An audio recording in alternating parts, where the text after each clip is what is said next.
Cool. Welcome back to the express JS sessions. कल हमने पहला सेशन लिया था एक्सप्रेस जेस के लिए। हमने देखा था कि एक्सप्रेस जेस का हेलो वर्ल्ड आप कैसे कर सकते हैं, और हमने देखा था कि किस तरह डिफरेंट राउट्स ऐड कर सकते हैं। हमने गेट और पोस्ट के राउट क्रिएट करके देखे थे, और हमने देखा था कि कैसे आप डिफरेंट एंड पॉइंट्स को हिट करके गेट और पोस्ट के डिफरेंट गेट का एंड पॉइंट कब बनाना चाहिए, पोस्ट का एंड पॉइंट कब बनाना चाहिए, किस तरह आप गेट को डेटा भिजवा सकते हैं, और किस तरह आप पोस्ट के थ्रू डेटा भिजवा सकते हैं, किस तरह डाटा को सर्वर पे रिसीव करेंगे और फिर उसको कंप्यूट करेंगे, उसके अगेंस्ट में कुछ काम करवाएंगे। हमने जो जो कल प्रैक्टिस करके देखी, उसमें अगर किसी के पास कोई क्वेश्चन है, कोई सवालात हैं, कोई कंफ्यूजन है अगर आपके पास, तो आप प्लीज़ पूछ लीजिए, ताकि हम एक दफ़ा हम उसको क्लियर कर लें, फिर हम आगे बढ़ के देख सकें, आज के टॉपिक्स को एक्सप्लोर करके देख सकें। तो किसी के पास कोई सवाल है, कोई प्रॉब्लम है? सर जी दोस्त। सर ये आपने ऐप डॉट यूज में ये बॉडी पार्सर और यूआरएल इनकोडेड लिखा हुआ है, ये क्या चीज है? ये क्या चीज़ है? ठीक है जी, बॉडी ऐप डॉट यूज़ क्या चीज़ है, पहले हम आज ये देखेंगे, फिर इसके बाद इस वाले हिस्से के ऊपर थोड़ा सा देख लेंगे कि ये क्या काम करता होगा। ठीक है, पहले हम ऐप डॉट यूज़ क्या चीज़ होती है, क्योंकि हमने कल फर्स्ट टाइम यूज़ करा है और सिर्फ 2 जगह यूज़ करा है और कहीं पे यूज़ नहीं करा हुआ। तो ऐप डॉट यूज़ क्या चीज़ है, सबसे पहले आज हमें ये देखना है। ऑलरेडी प्लान्ड है ये, हमें देखना है इंशाल्लाह। ठीक है? अच्छा सर, एक बात मेरे को ये समझ नहीं आ रही, ये जो हम ये राउट कर रहे हैं यहाँ से, और हमने जो रिएक्ट की उसमें किए थे राउट, उसमें और इसमें फर्क ये है कि ये सर्वर के हैं और वो फ्रंट एंड के हैं, ऐसा ही है ना? ऐसे ही है बिल्कुल। लेकिन सर शो तो मतलब ऐसा ही हो रहा है ना कि जैसे कस्टमर, अगर जैसे ये क्लाइंट जो है कोई भी अगर क्लिक करता है, जैसे एंकर आपने बनाया था, जी, बिल्कुल। तो ये एड्रेस, उस एड्रेस पे जाके वो वाला पेज लेके आ जाता है, ऐसा ही है ना, जैसे होम का, अबाउट का या कॉन्टेक्ट का? ऐसे ही है बिल्कुल, जैसे हमने रिएक्ट पे बनाया हुआ था, दिखने में बिल्कुल वैसे ही होता है। लेकिन फ़र्क क्या आता है, मैं लेकिन आपको सर, बिल्कुल, बिल्कुल। हाँ, कहिए, कहिए। ये इसमें फर्क क्या, मतलब कैसे ये अलग अलग है? बिल्कुल ठीक है। अच्छा, होता ये है जनाब कि सर्वर साइड राउटिंग और क्लाइंट साइड राउटिंग में फ़र्क क्या है? बेसिक फ़र्क मैं आपको थोड़ा-सा जल्दी से बता दूँ। क्लाइंट साइड राउटिंग में होता ये है कि जब आप राउट चेंज की रिक्वेस्ट करते हैं, तो आपकी रिक्वेस्ट सर्वर पे नहीं जाती है। आपका ब्राउज़र सिर्फ़ और सिर्फ़ 2 काम करता है। एक काम ये करता है कि आपके एड्रेस बार में एड्रेस चेंज करता है, ठीक है? पहला काम। और सेकंड काम वो ये करता है कि आपको जो स्क्रीन पे एक डिव दिख रहा है, उस डिव को खाली करके उसकी जगह पे दूसरे डिव, उसी डिव में दूसरे पेज का कंटेंट ला के रख देता है। एक एम्प्टी बॉक्स बना के रखा हुआ उसने पेज के ऊपर। उसी उसी कंटेंट के अंदर यूआरएल के बिहाफ पे कंटेंट ला उसी उसी डिव के अंदर, उसी कंटेनर के अंदर यूआरएल के बेस पे कंटेंट ला के रख देता है। ये प्राइमरी मकसद है क्लाइंट साइड राउटिंग का। इसमें होता ये फ़ायदा कि जो आपके पेज की लाइब्रेरीज़ होती है ना, फॉर एग्ज़ाम्पल आपने कहा हुआ है कि उस पेज के ऊपर बूटस्ट्रैप लगी होगी, उस पेज के ऊपर मटेरियल यूआई लगी होगी, उस पेज के ऊपर 3, 4, 5 अलग-अलग लाइब्रेरीज़ लगी होंगी। वो सारी की सारी लाइब्रेरीज़ दोबारा से रीलोड नहीं होती। जबकि सर्वर साइड राउटिंग में क्या होता है, जब सर्वर साइड राउटिंग में होता है ये है आपके पास, चाहे आपका पेज जब रिफ्रेश होता है, यानी आपके पास जब सर्वर पे रिक्वेस्ट आती है, तो आपका पूरा का पूरा पेज दोबारा रेंडर होता है। जब पूरा का पूरा पेज दोबारा रेंडर होता है, तो कुछ ऐसी लाइब्रेरीज जो पहले पेज के ऊपर ऑलरेडी अवेलेबल थी, वो भी दोबारा से लोड होती हैं। इस वजह से वो ज़्यादा एक्स्ट्रा टाइम ले जाती हैं, फजूल का टाइम ले जाती हैं। वो कहते हैं फ्रंट एंड राउटिंग या क्लाइंट साइड राउटिंग, वो ये कहती है कि जब ये पेज पे पहले से मुझे मेरे पास अवेलेबल है, तो मुझे दोबारा से लोड करवाने की क्या ज़रूरत है। थोड़ी सी बात समझ में आ रही है? जी जी सर। तो सर एक दफा रिपीट कर दीजिएगा दोबारा। देखिए, मैं क्लाइंट साइड राउटिंग की बात करता हूँ। क्लाइंट साइड राउटिंग में क्या होता है जनाब, क्लाइंट साइड राउटिंग में ये होता है कि जब आप राउट चेंज करवाते हैं, तो आपके सर्वर को इनिशियली नहीं पता होता कि क्लाइंट साइड पे राउट चेंज हो गया है। होता ये है कि जैसे ही आपने राउट चेंज की रिक्वेस्ट करी, आपका ब्राउज़र ये काम करेगा कि आपके एड्रेस बार के अंदर चेंज करेगा, पहला काम। दूसरा काम ये करेगा कि एड्रेस बार के अंदर जो एड्रेस चेंज हुआ है, उस एड्रेस के बिहाफ पर आपने जो भी पेज रजिस्टर करा हुआ है, वो जाएगा, उस वाले पेज का कंटेंट उठाएगा और एक कंटेनर डिव में ला के रख देगा। उसने एक कंटेनर डिव इस मकसद के लिए रखा हुआ होता है सिर्फ, कि यार इस वाले कंटेनर के अंदर मैं यूआरएल वाला कंटेंट ला के रखूँगा। सही है? अच्छा, कंटेनर जो है वो पेज का एक पार्ट होता है, और उस पेज के अलावा उस पेज के ऊपर कंटेनर के अलावा बहुत सारी चीज़ें और भी हो सकती हैं। फॉर एग्ज़ाम्पल आपके पास ये हो सकता है कि आपके पास अलग से लाइब्रेरीज़ अटैच हो रही हों, नेविगेशन पैनल लगा हुआ हो पहले से, और कोई इस तरह की दसियों चीज़ हो सकती हैं। फॉर एग्ज़ाम्पल आपको एक सबसे सिंपल आसान एग्ज़ाम्पल मेरे पास ये वाली आ रही है कि आपके पास पेज के ऊपर जैसे ये वाले देखें, ये इसको देखें, आपका पेज है, थोड़ी देर के लिए कह लीजिए। ये आपका नेविगेशन बार है और ये आपका मेन पेज है। आपने कहा पेज चेंज करो, ऐप जैसे लाइब्रेरी डॉट जेएस कर रहा है, तो सिर्फ़ वो ये वाला हिस्सा चेंज कर रहा है। इस हिस्से के ऊपर कोई भी फ़र्क नहीं पड़ा। नेविगेशन पैनल के ऊपर कोई फर्क नहीं पड़ा। फिर आपने कहा app.js पे चले जाओ, तो सिर्फ ये वाला हिस्सा ला के चेंज करा उसने। ये उसने एक ब्लैंक बॉक्स बना के रखा हुआ है, ये फ्रंट एंड के लिए आपके लिए कि एक div बना के रखा हुआ है, ये वाला हिस्सा जो है जहाँ पे आपका कोड लिखा हुआ दिख रहा है, ठीक है। ये क्लाइंट साइड राउटिंग हो रही है कि आपने चेंज करा राउट, उसने एड्रेस बार के अंदर कहीं चेंज करा, और आपके पास फ्रंट एंड पे जो एक कंटेनर बना के रखा था, उस कंटेनर के अंदर नया कंटेंट लाके रख दिया। बाकी चीज़ें सारी की सारी वैसे ही रही, चाहे नेविगेशन पैनल हो, चाहे 10 लाइब्रेरीज आपके पास मेमोरी में लोड होकर रखी हुई हो, चाहे कुछ भी रखा हो, आपने कोई डाटा जनरेट करा हो, कुछ भी रखा हो, वो सारा डाटा वैसे ही रखा, सारी चीज़ें वैसे रही फ्रंट एंड राउटिंग में या क्लाइंट साइड राउटिंग में। जबकि सर्वर साइड राउटिंग में क्या होता है जनाब, सर्वर साइड राउटिंग में ये होता है कि जब आप पेज चेंज की रिक्वेस्ट करते हैं, तो ये पूरा का पूरा पेज जो कुछ रखा हुआ है पेज के ऊपर, सारा का सारा दोबारा लोड होगा, दोबारा रेंडर होगा। ये सर्वर साइड राउटिंग होती है। उसको नहीं पता कि पेज के ऊपर पहले पहले से क्या चीज़ अवेलेबल है, उसको नहीं पता पेज के ऊपर कभी नेक्स्ट टाइम क्या क्या चीज़ें जाएंगी। जब आप सर्वर साइड राउटिंग करते हैं, तो आप कहते हैं कि यार ये वाला पेज रेंडर कर दो, वो दोबारा का पूरा पेज रेंडर करवाता है। जब दोबारा पूरा का पूरा पेज रेंडर करवाते हैं, तो कुछ चीज़ें ऐसी भी रेंडर होती हैं जो पहले से पेज के ऊपर अवेलेबल थी। तो क्लाइंट साइड राउटिंग ये कहती है कि यार जब ये चीज़ें पहले से अवेलेबल हैं, दोबारा दोबारा सर्वर से मंगवाने की क्या ज़रूरत है, क्योंकि दोबारा सर्वर से मंगवाने में टाइम लगेगा, कॉस्ट लगेगी। इसलिए वो बचाने के लिए वो क्या करती हैं, वो कहते हैं कि यार ये चीज़ें पहले से अवेलेबल हैं, इसको नहीं मंगवाओ। हाँ, जो चीज़ नहीं आनी है, नई न्यू चीज़ दिखनी है, वो चीज़ मंगवा के दिखा दो बस। तो उनको टाइम कम लगता है। इसलिए क्लाइंट साइड राउटिंग जो है वो प्रेफर करी जा रही होती है। आजकल के ज़माने में सिंगल पेज एप्लीकेशन इसीलिए प्रेफर की जाती हैं कि इनका यूज़र एक्सपीरियंस थोड़ा-सा बेहतर होता है। आप वहाँ पे लोडर दिखा सकते हैं मर्ज़ी का, आप अपने इस तरह के 10 काम करवा सकते हैं। जबकि front end server side routing में क्या होता है, आपको पहले थोड़ी देर के लिए एक ब्लैंक पेज दिखेगा, व्हाइट हिस्सा दिखेगा पूरा स्क्रीन के ऊपर।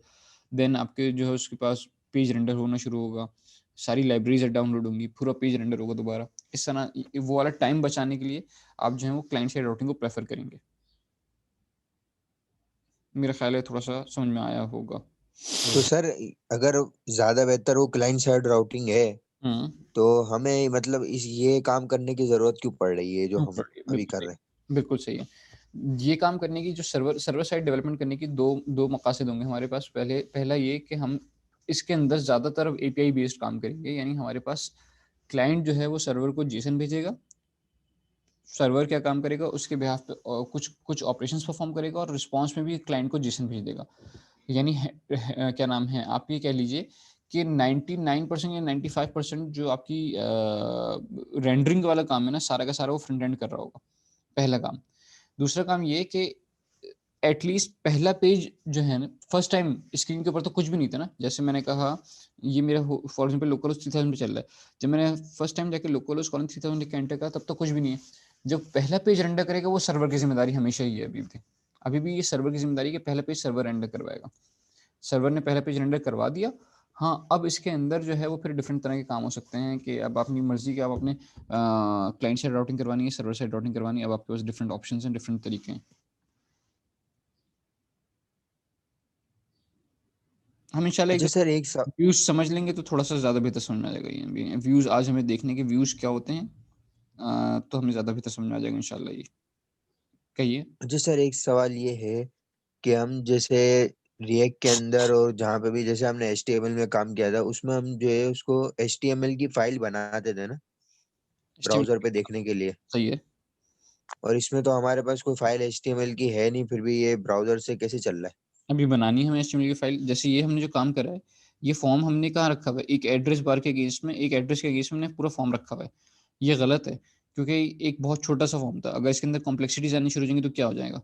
इसलिए रिएक्ट जेएस या नोड जेएस आपको, रिएक्ट ये आपको अलाउ करता है कि आप एक पूरी अलग फाइल बनाएं, और फिर उस क्या नाम है, किसी भी एड्रेस के ऊपर जब रिक्वेस्ट आएगी तो आप उस फाइल को रेंडर करवा दें, वो पूरी की पूरी फाइल सर्वर से क्लाइंट पे चली जाती है। आज देखेंगे अच्छा इंशाल्लाह। मतलब आगे। अच्छा ठीक है। बहुत सारी चीजें अभी अभी बहुत सारी चीजें हैं। बिल्कुल स्टार्ट करा हमने अभी, ठीक है।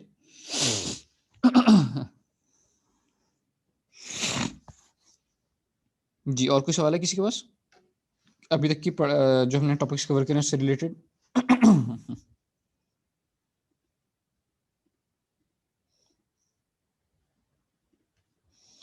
ठीक है जनाब, आज की क्लास स्टार्ट करते हैं हम। आज सबसे पहले हम देखेंगे कि मिडिल वेयर्स क्या चीज़ होती हैं। फिर उसके बाद हमारे पास डिफरेंट तरह की मिडिल वेयर्स देखने शुरू करेंगे। फॉर एग्जांपल हम देखेंगे व्यूज़ क्या होते हैं, स्टैटिक्स क्या होते हैं, सारी चीज़ें आज हम इंशाल्लाह देखेंगे। आज है 17 जनवरी 2021। 2020 क्यों लिख रहा था मैं यहाँ पे? मुझे किसी ने बताया भी नहीं। और यहाँ पे भी 2021 है जनाब। ये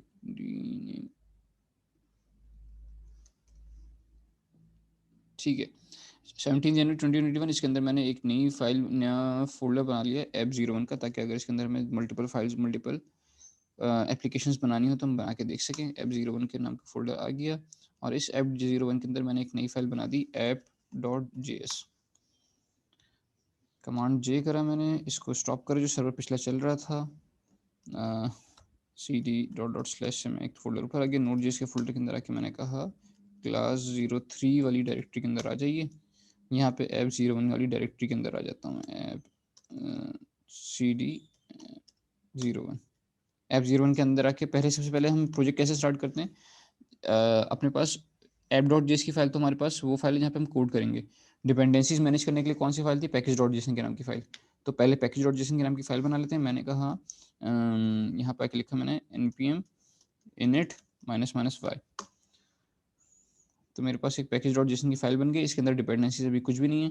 यहाँ पे आके लिखूंगा मैं npm install express -save।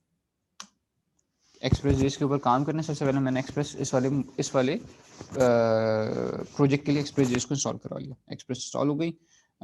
मुझे कैसे पता चला? डिपेंडेंसीज के अंदर लिखा है 4.17.1 वर्जन यूज होगा। app.js के अंदर आ जाते हैं जनाब। app.js के अंदर आके पहले क्या लिखेंगे आप? आपने कहा const express equals to require करा लीजिए एक्सप्रेस को const app equals to express को कॉल करवा के आपने इसका इंस्टेंस ले लिया। और आपने क्या किया जनाब? एक पोर्ट का वेरिएबल बना लेते हैं, const port इक्वल्स टू 7000 कह देते हैं आज इस वाले प्रोजेक्ट के लिए। फिर आप कहेंगे app.listen। लिसन को आपने पोर्ट पास कर दिया, पोर्ट वाला वेरिएबल।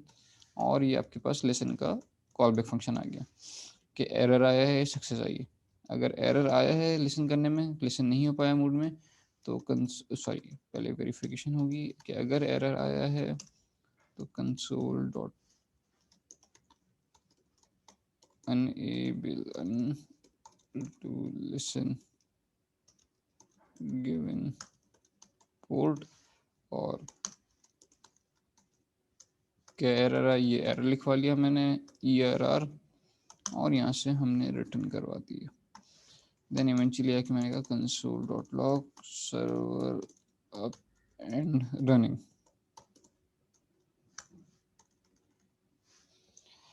ये आपका बेसिक सा सबसे सिंपल, सबसे सादा सा सिंपल एक सर्वर बन गया। अब आपको क्या करना है? इसके अंदर डिफरेंट तरह के राउट सेट करने हैं। तो आइए और राउट सेट करते हैं। राउट सेट कर मैंने app.get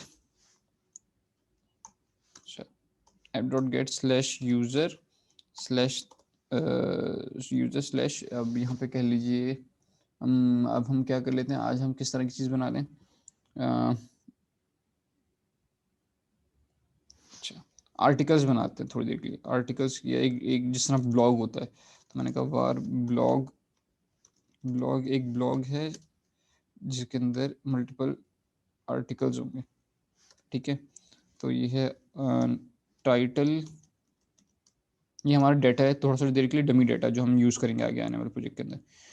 टाइटल हमने कह दिया आर्टिकल 01 ऑथर AUTHOR ऑथर को कह दिया मैंने फॉर एग्जांपल AUTHOR 01।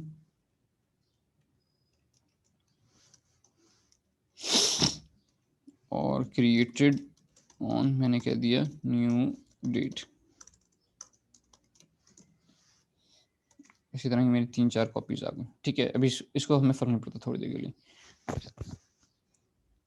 मैंने एक बनाया and point article /get all, इसका कॉल बैक फंक्शन जिसके अंदर रिक्वेस्ट और रिस्पॉन्स मिलेगा मुझे, रिक्वेस्ट और रिस्पॉन्स।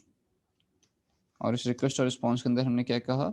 इस रिक्वेस्ट और रिस्पॉन्स के अंदर मैंने कह दिया रिस्पॉन्स डॉट सेंड, और यहाँ से हमने क्या सेंड कर दिया? ब्लॉक पूरा सेंड कर दिया।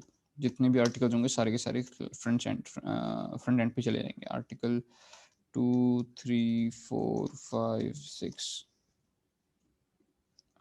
2, 3, 4, 5 और 6। ठीक है, ये सारे के 6 आर्टिकल्स वहाँ तक चले गए, फ्रंट एंड से सर्वर पे चले गए, सॉरी सर्वर से फ्रंट एंड में चले गए गेट ऑल पे। और मैंने एक और बनाने फॉर एग्जाम्पल गेट काउंट्स, और यहाँ पे मैंने भेज दिया एक Jason count colon blog dot length. एक और एंड पॉइंट बना लिया आर्टिकल स्लैश क्रिएट। ये वैसे पोस्ट का होना चाहिए था, लेकिन अभी हम क्योंकि एड्रेस बार से हिट करेंगे इसलिए मैंने इसको गेट का छोड़ दिया। और क्रिएट के अंदर मैंने क्या कहा, मैंने कहा ब्लॉग डॉट पुश। क्या करना जनाब, ब्लॉग के अंदर पुश कर दो एक नया ऑब्जेक्ट,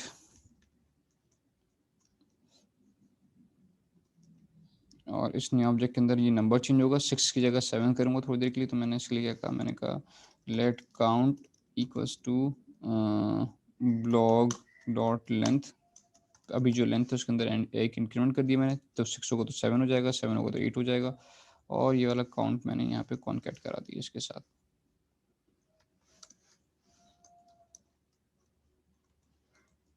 ठीक है जी, ये 3 हमारे पास डिफरेंट एंड पॉइंट्स आ गए। कमांड जे सर्वर को स्टार्ट करेंगे, तो मैंने कहा क्या उसके लिए npm सॉरी नोड और अपने फाइल का नाम node app dot J. Server अपन रनिंग आ गया, लोकल होस्ट 7000 में आपका सर्वर लिसनिंग नोड पे आ गया। तो आते हैं यहाँ पे जनाब लोकल होस्ट कॉलन 7000। गेट का मैंने सिर्फ और सिर्फ कोई एंड पॉइंट नहीं बनाया, तो मुझे पहले किसी स्पेसिफिक एड्रेस को हिट करना पड़ेगा गेट ऑल। तो मेरे पास एक गेट ऑल करने पे ये जेसन आ गई जिसमें पूरी लिस्ट आ रही है। और मैंने कहा फॉर एग्जांपल क्रिएट भी हमें अकाउंट देगा दोबारा से। तो मैंने कहा क्रिएट 7 हो गए, पहले 6 थे अब 7 हो गए। अब दोबारा गेट ऑल करते हैं, तो मेरे पास रिफ्रेश करा इसको मैंने, तो 6 से 7 आर्टिकल हो गए। इस तरह ये मल्टीपल में आर्टिकल्स बना सकता हूँ, मेरे लिए कोई प्रॉब्लम नहीं है अब। ठीक है, ये तो मैंने कुछ कोड लिखा, यहाँ तक मेरे ख्याल आप सबको इनसे किसी को भी प्रॉब्लम नहीं होनी चाहिए। अगर कोई मसला है, कोई चीज़ कन्फ्यूजन है, तो प्लीज़ दोबारा पूछ लीजिए, ताकि हम आगे बढ़ने से पहले पिछले टॉपिक को एक दफ़ा दोबारा से क्लियर कर लें। कोई सवाल यहाँ तक किसी के पास?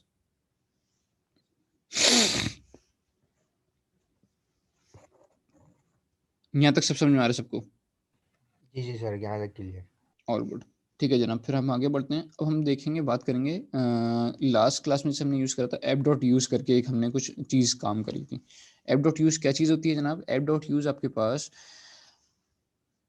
मैंने आके लिखा for example app dot use, और इसको मैंने राउंड ब्रैकेट दे दी। ये जो लिखा मैंने ऐप डॉट यूज़, इसके अंदर से क्या मिलेगा जनाब? मुझे एक फंक्शन रिटर्न करवाना होगा। ये भी एक्चुअली यहाँ पे एक फंक्शन रखा हुआ है FUNCTION फंक्शन, या तो मैं इस तरह लिखूँ या एरो फंक्शन लिखूँ, दोनों में से मुझे दोनों अलाउड है। लेकिन इसकी ख़ास बात क्या होती है, जैसे आपके पास ये वाला फंक्शन होता है ना, ये बिल्कुल तकरीबन इसी तरह का फंक्शन होता है, लेकिन इसकी खास बात ये होती है कि इसको 3 पैरामीटर्स मिलते हैं, रिक्वेस्ट, रिस्पॉन्स और नेक्स्ट। ठीक है, ये 3 पैरामीटर्स क्या होते हैं, कैसे काम करते हैं, मैं आपको इसकी समझाने की कोशिश करूँगा अभी डिटेल में, और फिर हम आगे बढ़ेंगे, इसके बाद अगले टॉपिक पे जाएंगे। पहले इससे अब हमें समझने के लिए जो अभी हमारे पास पहला टॉपिक है वो ये है कि ये मिडलवेयर्स क्या चीज़ कहलाती है। ये इस फंक्शन को जो ऐप डॉट यूज़ को आप पास करते हैं, ये फंक्शन, इस फंक्शन का नाम होता है मिडलवेयर, या आप इसको इस तरह भी कह सकते हैं। मैंने एक अलग फंक्शन बनाया है यहाँ पे, फंक्शन मिडलवेयर 01, वही आएगी, इसको रिक्वेस्ट, रिस्पॉन्स और नेक्स्ट, और मैं इस वाले फंक्शन का रेफरेंस यहाँ पास कर दूँ। वही बात हो गई ना कि पूरा फंक्शन यहाँ रखा हुआ या फंक्शन का रेफरेंस यहाँ रखा हुआ। फंक्शन को कॉल नहीं कर रहा मैं, कॉल करता तो फंक्शन ने जो रिटर्न करता वो आता है यहाँ पे, मैंने फंक्शन का सिर्फ और सिर्फ रेफरेंस रखा है। ठीक है, फंक्शन का नाम रखा हुआ है यहाँ पे। फंक्शन का नाम यहाँ पे रखने का मतलब ऐसे हो गया, जैसे वेरिएबल का नाम अगर यहाँ रखता तो क्या मतलब होता है, वेरिएबल की वैल्यू आ गई। फंक्शन का नाम यहाँ पे रखा है तो मतलब फंक्शन का ये जो पूरा लिखा है सेंटेक्स, ये पूरा का पूरा सेंटेक्स यहाँ रखा हुआ। कॉल कौन करेगा इसको? ये ऐप डॉट यूज इसको कॉल करेगा। कब कॉल करेगा? हर रिक्वेस्ट जो आपके पास क्लाइंट से सर्वर पर आएगी, हर रिक्वेस्ट के लिए वो ये मिडिलवेयर का फंक्शन कॉल करेगा। ठीक है, जब ये मिडिलवेयर का फंक्शन कॉल करेगा तो क्या काम होगा जनाब, जैसे ही मिडिलवेयर का फंक्शन कॉल करेगा तो इसके अंदर आप अपनी मर्जी का कोई भी काम करवा सकते हैं। फॉर एग्जाम्पल, आपको हर रिक्वेस्ट के लिए देखना है कि यार ये यूजर जो है वो लॉगिन है या नहीं है, ऑथेंटिक है या नहीं है, तो आपने क्या करना है, आपने यहाँ पे काम करवा दिया। आपकी मर्जी, आप यहाँ पे 10 तरह के काम करना चाहें, यहाँ पे 10 तरह के काम करवा सकते हैं। आपने कोई सर्वर पे वेरिएबल को इंक्रीमेंट करना है कि कितनी रिक्वेस्ट आ गई है आपके पास, आप यहाँ पे इंक्रीमेंट करवा दें। ठीक है, आपने चेक करना है कुकीज के अंदर क्या डेटा रखा हुआ है, हर रिक्वेस्ट के लिए चेक करना है, अपने हर रिक्वेस्ट के लिए आप यहाँ पे चेक करवा दें। बॉडी पार्सर हमने लास्ट टाइम क्लास में देखा था, हमने app.use के साथ यूज करा था। बॉडी पार्सर क्या काम करता है, जितनी भी रिक्वेस्ट आ रही हैं उन सबके लिए डेटा पार्स करके रिक्वेस्ट बॉडी का पार्ट बनाता है। तो हमने क्या रखा हुआ है, हमने इसको जनरल रखा हुआ था, सारी रिक्वेस्ट के लिए ये वाला काम कर दो। तो बात समझ में आई। app.use क्या काम करता है, app.use एक आपको मिडिलवेयर फंक्शन लिखने की इजाजत देता है। इसके अंदर आप एक मिडिलवेयर फंक्शन पास करते हैं, उसके अंदर आप अपनी मर्जी के कोई भी काम करवा सकते हैं। जो भी काम आप करवाना चाहेंगे वो आप करवाएंगे, और फिर इवेंचुअली आखिर में आपको नेक्स्ट कॉल करना पड़ता है। जब आप नेक्स्ट कॉल करेंगे तो आपकी कॉल आगे चली जाएगी और आपके एक्चुअल फंक्शन के पास चली जाएगी। जैसे मैंने यहाँ पे लिखा console.log inside middleware 01 और मैंने यहाँ से कह दिया नेक्स्ट। मैंने रिक्वेस्ट को भी कुछ नहीं कहा, रिस्पॉन्स को भी कुछ नहीं कहा, यहाँ से डायरेक्ट हमने नेक्स्ट कर दिया। थोड़ी सी बात समझ में आई। जैसे ही मैं यहाँ से नेक्स्ट कॉल करूंगा तो पहले क्या होगा, पहले मैंने फॉर एग्जाम्पल मैंने रिक्वेस्ट करी गेट काउंट्स की, तो जैसे आप गेट काउंट की रिक्वेस्ट करेंगे वो क्या करेगा, पहले वो, क्योंकि ऊपर मिडिलवेयर बाउंड हो गई है, तो पहले वो ये वाला मिडिलवेयर चलाएगा, ये वाला लॉग मैसेज आपके पास आएगा, और फिर उसके बाद यहाँ पर आके अपना काम करेगा। तो मैंने क्या करा जनाब, सर्वर को रीस्टार्ट करते हैं, कंट्रोल सी, सर्वर को रीस्टार्ट करा, और हम आते हैं किसी भी यूआरएल के ऊपर, for example get all list के ऊपर आ जाए, गेट ऑल के ऊपर ही मैं रिफ्रेश कराया तो यहाँ देखें पहले मेरे पास क्या है, इनसाइड मिडिलवेयर 01 आया, इसके अंदर जो काम होना था वो काम हुआ, और फिर आखिर में उसने नेक्स्ट कॉल करा। जब वो नेक्स्ट कॉल कर लिया उसने, तो यहाँ पे आपके पास गया और उसने पूरा ब्लॉग जो है वो फ्रंट एंड पे रेंडर करवा दिया, सेंड करवा दिया। फ्रंट एंड की मर्जी, उसको लेके कैसे हेडिंग बनाता है, किसी से क्या काम करवाता है, वो फ्रंट एंड की मर्जी। इसी तरह मैंने क्या करा, मैंने कहा फॉर एग्जाम्पल इस वाले यूआरएल पे चलता हूँ,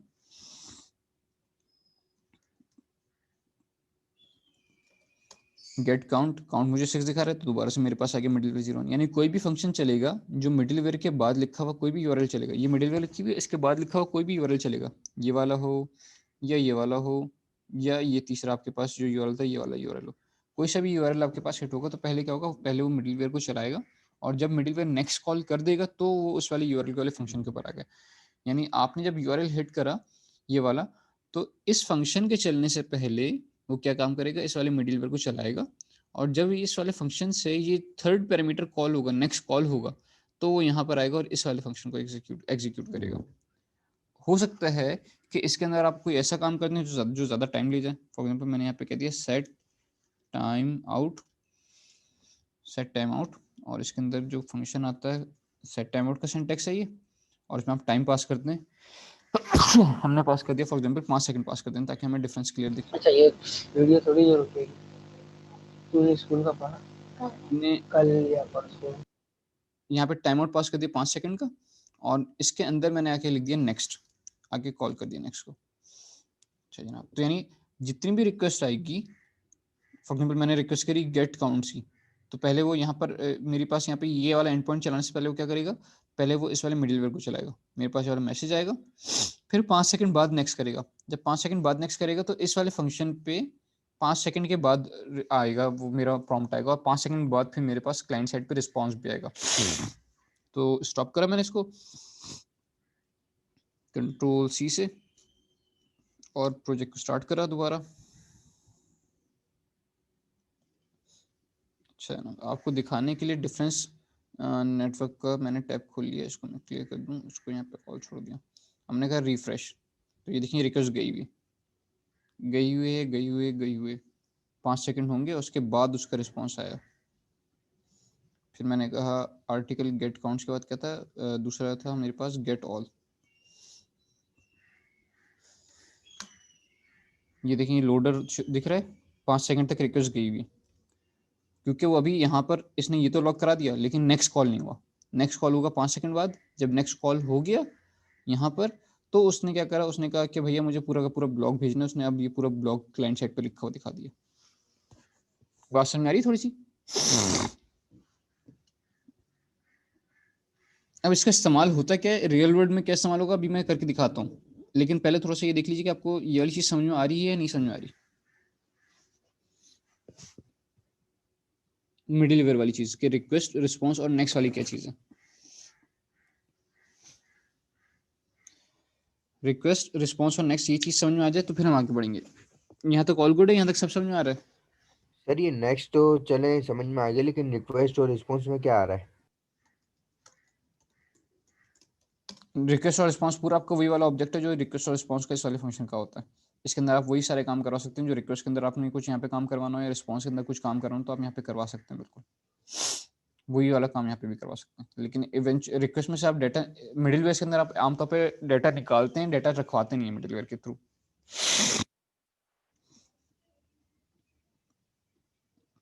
यूजिंग मिडिल वेयर नहीं, राइटिंग मिडिल वेयर। और अगर देख लें तो ये देखें, जैसे इन्होंने भी एग्जांपल दी हुई है कि ये जो नेक्स्ट है ना आपका callback argument to the middleware function called by next convention, called next by convention. इसको आमतौर पे कन्वेंशन के तौर पे इसको नेक्स्ट कहा जाता है।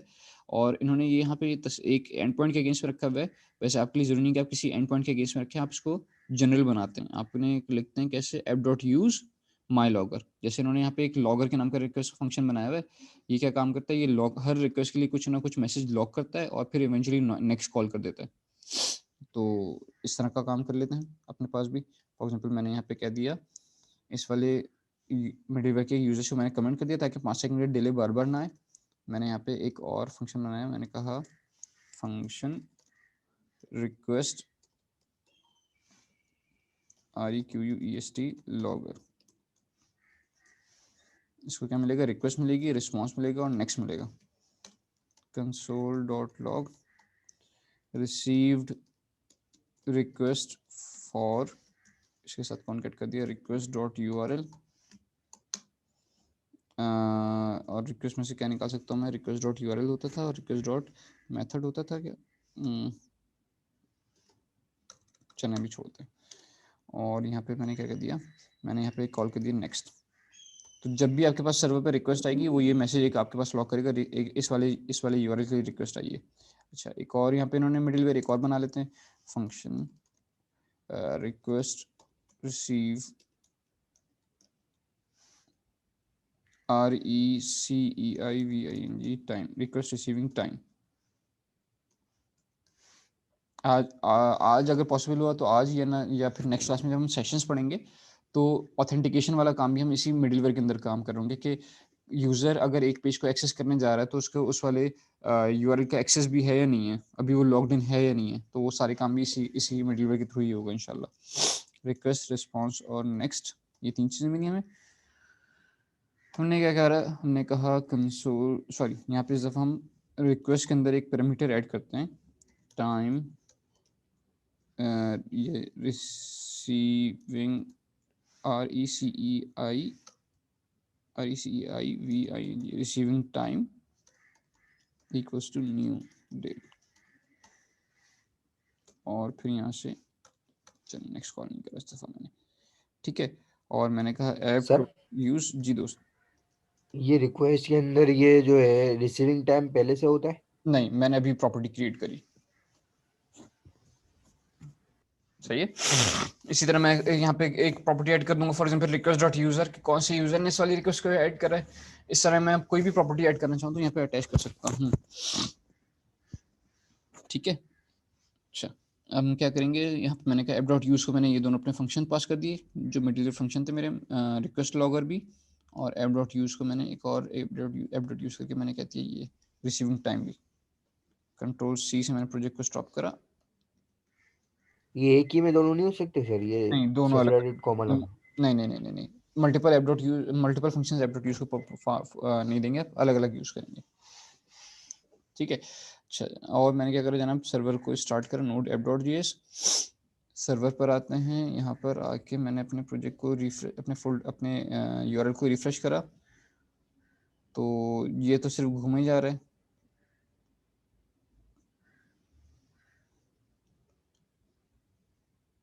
ये तो आगे नहीं जा रहा। Request receive for URL article slash get all, लेकिन ये आर्टिकल तो उसने क्लाइंट साइड पे भेजी नहीं। कौन बता सकता है क्या कर रहा हूँ मैं, कोई जो गलती हुई है क्या करा है। यहाँ पे यूज तो सही करा हुआ है शायद। सर ये दूसरे वाले में नेक्स्ट कॉल नहीं किया है जी, दूसरे फंक्शन में में। नेक्स्ट कॉल नहीं करा। जब तक आपके पास नेक्स्ट कॉल नहीं होगा तब तक वो आगे नहीं बढ़ेगा। एक्चुअली आपके आपके जो आपका हैंडलर है उसके ऊपर नहीं जाएगा। तो नेक्स्ट कॉल करना ज़रूरी है आपके लिए। यहाँ पर आया मैंने, नेक्स्ट को कॉल कर लिया, सेव कराया, और यहाँ से मैंने प्रोजेक्ट को स्टॉप करके दोबारा से रीस्टार्ट कर दिया। अब आते हैं, रिफ्रेश करता हूँ तो मेरे पास फॉरन रिस्पॉन्स आ रहा है। गेट ऑल, गेट काउंट, क्या था यहाँ पे मेरे पास आ गया, गेट सी ओ की रिक्वेस्ट आई थी, गेट COUNTS काउंट्स, काउंट्स भी आ गया मेरे पास। और क्रिएट आर्टिकल स्लैश क्रिएट अगर मैं करना चाहूँ तो क्रिएट भी मेरे पास आ रहा है। तो इस तरह मेरे पास ये वाला हिस्सा सही चलना शुरू हो गया। मैंने 2 डिफरेंट मिडलवेयर्स ट्राई करके देख लिया। और कौन सी मिडलवेयर इन्होंने एग्जांपल दी हुई है, रिक्वेस्ट टाइम इन्होंने ऐड करा है। रिक्वेस्ट टाइम जो है उन्होंने यहाँ पे गेट कर लिया कि इस टाइम पे रिक्वेस्ट आई थी आपके पास। कुकी पार्सर इन्होंने यूज़ करा है। कुकी पार्सर तो अभी हमें मुझे दिखाना पड़ेगा, पहले आपको कुकी पार्सर है क्या, फिर आपको दिखाना पड़ेगा।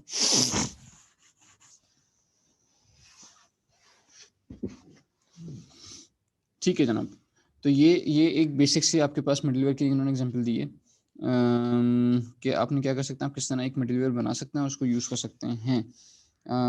आपने जैसे यहाँ पे मैंने यहाँ पे रिक्वेस्ट डॉट टाइम क्या नाम है, रिक्वेस्ट के अंदर रिसीविंग टाइम ऐड करा था।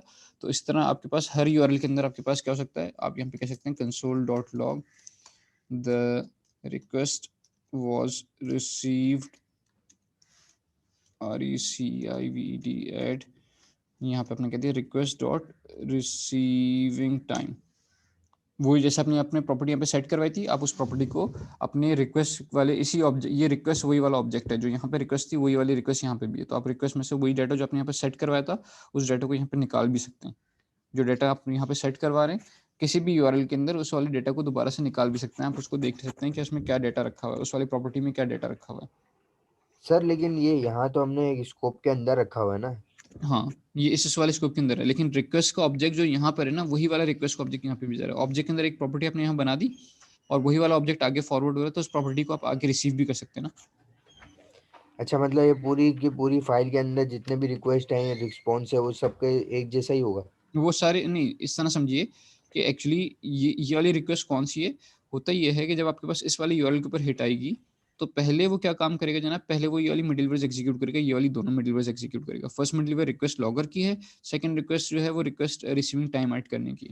सेकंड मिडलवेयर, तो उसने फर्स्ट ये वाली मिडलवेयर चलाई, सेकंड ये वाली मिडलवेयर चलाई।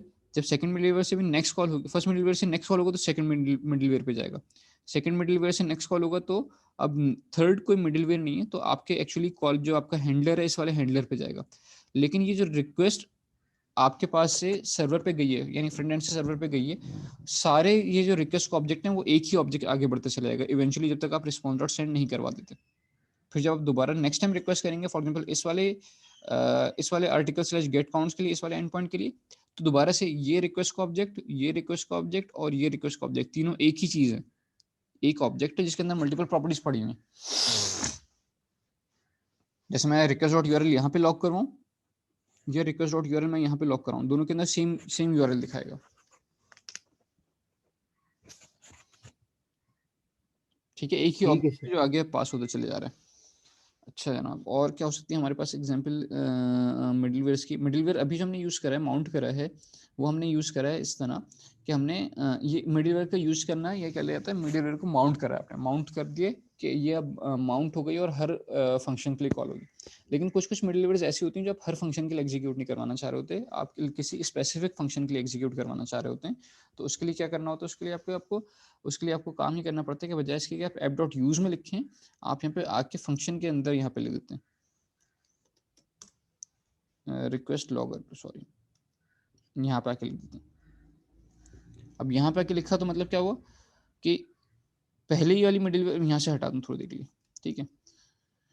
सबसे पहले वो क्या काम करेगा, सबसे पहले वो आपके पास जो भी जिस भी यूआरएल के लिए हिट आएगी, वो सबसे पहले फॉर एग्जांपल हमने हिट करा क्रिएट के लिए, तो वो क्या करेगा, सबसे पहले वो ये वाला काम करेगा, रिसीविंग टाइम ऐड करेगा और फिर क्रिएट करेगा। नेक्स्ट टाइम मैंने हिट करा कि मेरे काउंट्स लेकर आ जाओ, तो उसने सबसे पहले क्या करा, रिसीविंग टाइम हिट करा और फिर ये वाला फंक्शन चलाया। थर्ड टाइम मैंने कहा कि मेरे पास सारी लिस्ट दिखाओ भाई, 7 तो है लेकिन कौन कौन से 7 हैं, तो वो क्या करेगा, सबसे पहले वो ये वाला काम करेगा और फिर बजाय इसके कि वो ये वाला काम करता आपके पास क्या नाम है, पूरा ब्लॉक सेंड करता, वो नेक्स्ट चल जाएगा रिक्वेस्ट लॉगर के ऊपर। सही है, यानी कुछ मिडिलवेयर्स ऐसी होंगी जो आपने ऐप डॉट यूज के अंदर रखी होंगी, ये सारे के सारे जितने भी आपके पास क्या नाम है फंक्शंस हैं, जितने भी एंड पॉइंट्स हैं जो इस यूज के बाद रखे हुए थे, उन सब के लिए चलेगा।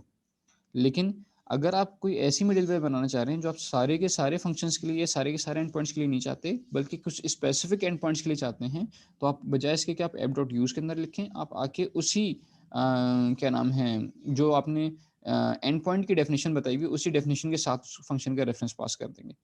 तो वो क्या करेगा, पहले वो जब वो इस वाले यूआरएल के ऊपर हिट आएगी तो ब्लॉग सेंड करने से पहले वो ये वाला रिक्वेस्ट लॉगर भी चलाएगा। तो बजाय इसके कि रिक्वेस्ट लॉगर को लेकर आऊँ, मैं यहाँ पे ना रिसीविंग इसको लेकर आ जाता हूँ, ताकि आपको यहाँ पे, क्योंकि बाकी जगह पर हमने इस वाली चीज़ को यूज़ नहीं करना, रिसीविंग टाइम को सिर्फ और सिर्फ हम यहाँ यूज़ कर रहे हैं और रिसीविंग टाइम को हम इसके अंदर सेट करवा रहे थे, तो मैं रिसीविंग टाइम को यहाँ पे लेकर आ गया। अच्छा जी, कंट्रोल सी से मैंने प्रोजेक्ट को स्टॉप करा। अच्छा, आपको सिर्फ दिखाने के लिए अगर मैं ये रिसीविंग टाइम यहाँ पे भी रख दूँ और ये रिसीविंग टाइम मैं यहाँ पे भी रख दूँ, तो इसके लिए मुझे अनडिफाइंड मिलना चाहिए, क्योंकि मैंने इसके लिए टाइम सेट नहीं करवाया रिसीविंग टाइम। लेकिन इसके लिए मुझे रिसीविंग टाइम सेट करवा दी, क्योंकि मैंने इस वाले गेट ऑल के लिए मैंने सेट करवा दिया, तो गेट ऑल में मेरे पास ये अनडिफाइंड नहीं मिलना चाहिए। सर्वर को रीस्टार्ट करते हैं और मैंने कहा प्रोजेक्ट कहाँ था हमारा, यहाँ था, क्रिएट करना, एक दफ़ा क्रिएट करा, एक और क्रिएट कर लिया, for example article slash get counts, get counts में 8 दिखा रहा है और मेरे पास आ गया request was received at undefined. ये वाले प्रॉपर्टी सेट नहीं हो पाई रिसीविंग टाइम। क्यों सेट नहीं हो पाई, क्योंकि ये प्रॉपर्टी सेट करवाने का काम है इस वाले फंक्शन का, रिक्वेस्ट रिसीविंग टाइम का, और ये रिक्वेस्ट रिसीविंग टाइम जो है अब नहीं चल रहा है सारे फंक्शंस के लिए, बल्कि सिर्फ और सिर्फ इस वाले फंक्शन के लिए चलेगा। तो चलते हैं गेट ऑल करके देखते हैं। गेट काउंट्स की जगह मैंने कह दिया गेट ऑल, तो मेरे पास ये आ गया और यहाँ पे इस दफ़ा जो है मेरे पास टाइम सही से ऐड आ गया। The request was received at Sunday 17 January 2021 10:48 और 1 सेकंड पर ये रिक्वेस्ट आई थी। सर वो नीचे हमने क्रिएट वाले में नहीं लगाया रिसीविंग टाइम? नहीं, क्रिएट वाले में रिसीविंग टाइम का लॉग नहीं लगाया। क्रिएट में भी अगर मैं रिसीविंग टाइम का लॉग लगाता तो वहाँ पे मुझे अनडिफाइंड मिलता, क्योंकि क्रिएट के लिए रिसीविंग टाइम रिक्वेस्ट वाली मिडलवेयर बाउंड नहीं करी हुई हमने। Receiving time request receiving time वाली जो मिडलवेयर हमने बनाई है, ये सिर्फ और सिर्फ हमने इस वाले फंक्शन के साथ माउंट करी हुई है। जी जी सर, समझ गया। ठीक है। अच्छा, ये मिडलवेयर्स का बहुत बेसिक सा यूज था। आपके लिए समझने की बात क्या है, मैं एक दफ़ा जो की पॉइंट है वो रिपीट कर दूं कि मिडलवेयर आप दो तरह माउंट कर सकते हैं, एक ऐप डॉट यूज के थ्रू और एक आप पास कर सकते हैं अपने फंक्शन के जो आपका एक्चुअली आपका एंड पॉइंट है, उसका जो मेन हैंडलर फंक्शन है उससे पहले उसका जो मेन हैंडलर फंक्शन है इससे पहले अपने मिडलवेयर का नाम या उसका रेफरेंस पास कर दें। ये दो तरीके हैं, ऐप डॉट यूज और एक दूसरा तरीका जो यहाँ पे हमने करके दिखाया है कि ये आपका एंड पॉइंट था, ये आपका कॉल बैक फंक्शन था, और इस कॉल बैक फंक्शन और एंड पॉइंट के बीच में आपने जो है वो अपनी मल्टीपल मिडलवेयर्स ला के रख दी, एक चाहे दो चाहे चार चाहे या 400 चाहे जितनी भी आप चाहें मिडलवेयर्स अटैच कर सकते हैं। अच्छा, एक फंक्शन नॉर्मल फंक्शन है, ये आपका रिक्वेस्ट हैंडलर कहलाएगा, ये आपका रिक्वेस्ट हैंडलर कहलाएगा। तो एक आपका फंक्शन रिक्वेस्ट हैंडलर है या मिडलवेयर फंक्शन है, कैसे पता चलेगा? जो मिडलवेयर फंक्शन है उसके अंदर से नेक्स्ट कॉल होना जरूरी होता है। अगर आपने नेक्स्ट कॉल नहीं करेंगे तो ये मिडलवेयर फंक्शन जो है अपना काम नहीं कर पाएगा। एक्चुअली जो आपकी आप जिस रिसोर्स को एक्सेस करना चाह रहे हैं वो रिसोर्स आप कभी भी एक्सेस नहीं कर पाएंगे, क्योंकि आपकी जो रिक्वेस्ट है वो मिडलवेयर के अंदर आके फंस जाएगी हमेशा के लिए। ठीक है, तो मिडलवेयर के अंदर आपके पास 3 चीजें मिलेंगे, रिक्वेस्ट, रिस्पॉन्स और नेक्स्ट। और नेक्स्ट वाले फंक्शन को आप इस तरह कॉल करेंगे हमेशा, इसको कोई भी डेटा नहीं पास करेंगे। अगर आपने इसको डेटा पास करा तो फिर वो एरर कंसीडर करेगा। इसके अंदर आप अपनी मर्जी का कोई भी काम करा सकते हैं, चाहे कोई सिंक्रोनस काम हो रहा हो चाहे कोई एसिंक्रोनस काम हो रहा हो, कोई किसी भी तरह को कोई भी काम करवाना चाहें आप यहाँ पे अपनी मर्जी का काम करवा सकते हैं मिडलवेयर के अंदर। और जो भी आप काम करवाएंगे इवेंचुअली आपको नेक्स्ट कॉल करना होगा। जैसे आप नेक्स्ट कॉल करेंगे आपके एक्चुअल जो भी आपका एंड पॉइंट था, जो भी आपकी रिसोर्स थी, वहाँ पे कॉल चल जाएगी, वो अपना काम करवा सकेंगे आप। रिक्वेस्ट हो या रिस्पॉन्स हो, ये वही सेम ऑब्जेक्ट है जो सारी रिक्वेस्ट के लिए चल रहा होता है, ये सारी रिस्पॉन्स के लिए चल रहा होता है। तो इसके अंदर से आपके पास आप यहाँ पे भी कोई भी काम करा सकते हैं। रिक्वेस्ट के अंदर कोई प्रॉपर्टी ऐड करवा दें, रिस्पॉन्स डॉट सेंड आप यहीं से करवाना चाहें यहीं से करवा दें, गलत होगा, लेकिन आप यहाँ से चाहें तो यहाँ से भी रिस्पॉन्स डॉट सेंड करवा सकते हैं। ठीक है, अच्छा जनाब, थोड़ी देर बाद हम क्या नाम है मिडिलवेयर के ऊपर दोबारा आएंगे, जब हम क्या नाम है अभी हमें मिडिलवेयर के ऊपर दोबारा आना है थोड़ी देर में।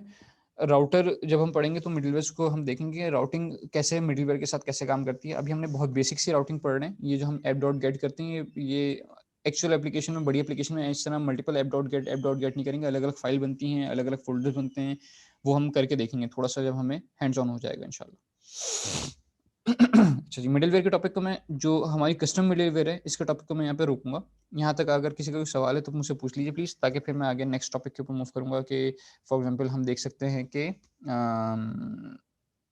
नेक्स्ट ये देख लेते हैं हमारे पास के व्यूज़ क्या होते हैं। एनी क्वेश्चन, कोई confusion?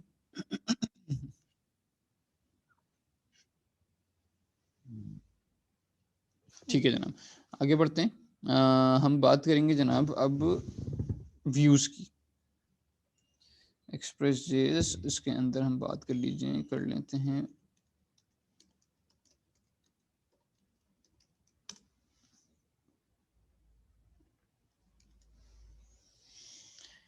Using template engine with express JS.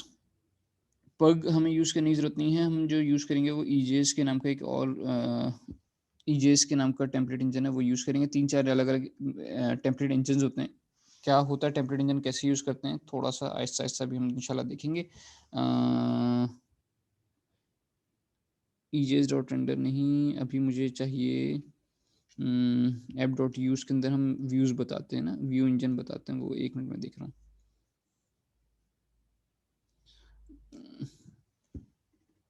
App dot set views यहाँ पे करवाया उन्होंने, और app dot set view engine यहाँ पे करवाया उन्होंने। अच्छा, इसी वाली एप्लीकेशन में कर लेते हैं, ये कंफ्यूज करेगा आपको मज़ीद। एक काम करता हूँ, मैं यही वाली पूरी फोल्डर उठाया मैंने, और ऐप जेस के बजाय मैंने एक नई फाइल बना लेता हूँ। मैं यहाँ पर ही ऐप01 के अंदर इसी फोल्डर के अंदर नई फाइल बनाई मैंने, app02.js। ठीक है, इसके अंदर से मैं मिडिलवेयर वाला काम हटा देता हूँ और ये वाला काम भी हटा देता हूँ। मिडिलवेयर वाला काम सारा हमने इसके अंदर से हटा दिया ताकि चीज़ें थोड़ी सी सिंपल रहें।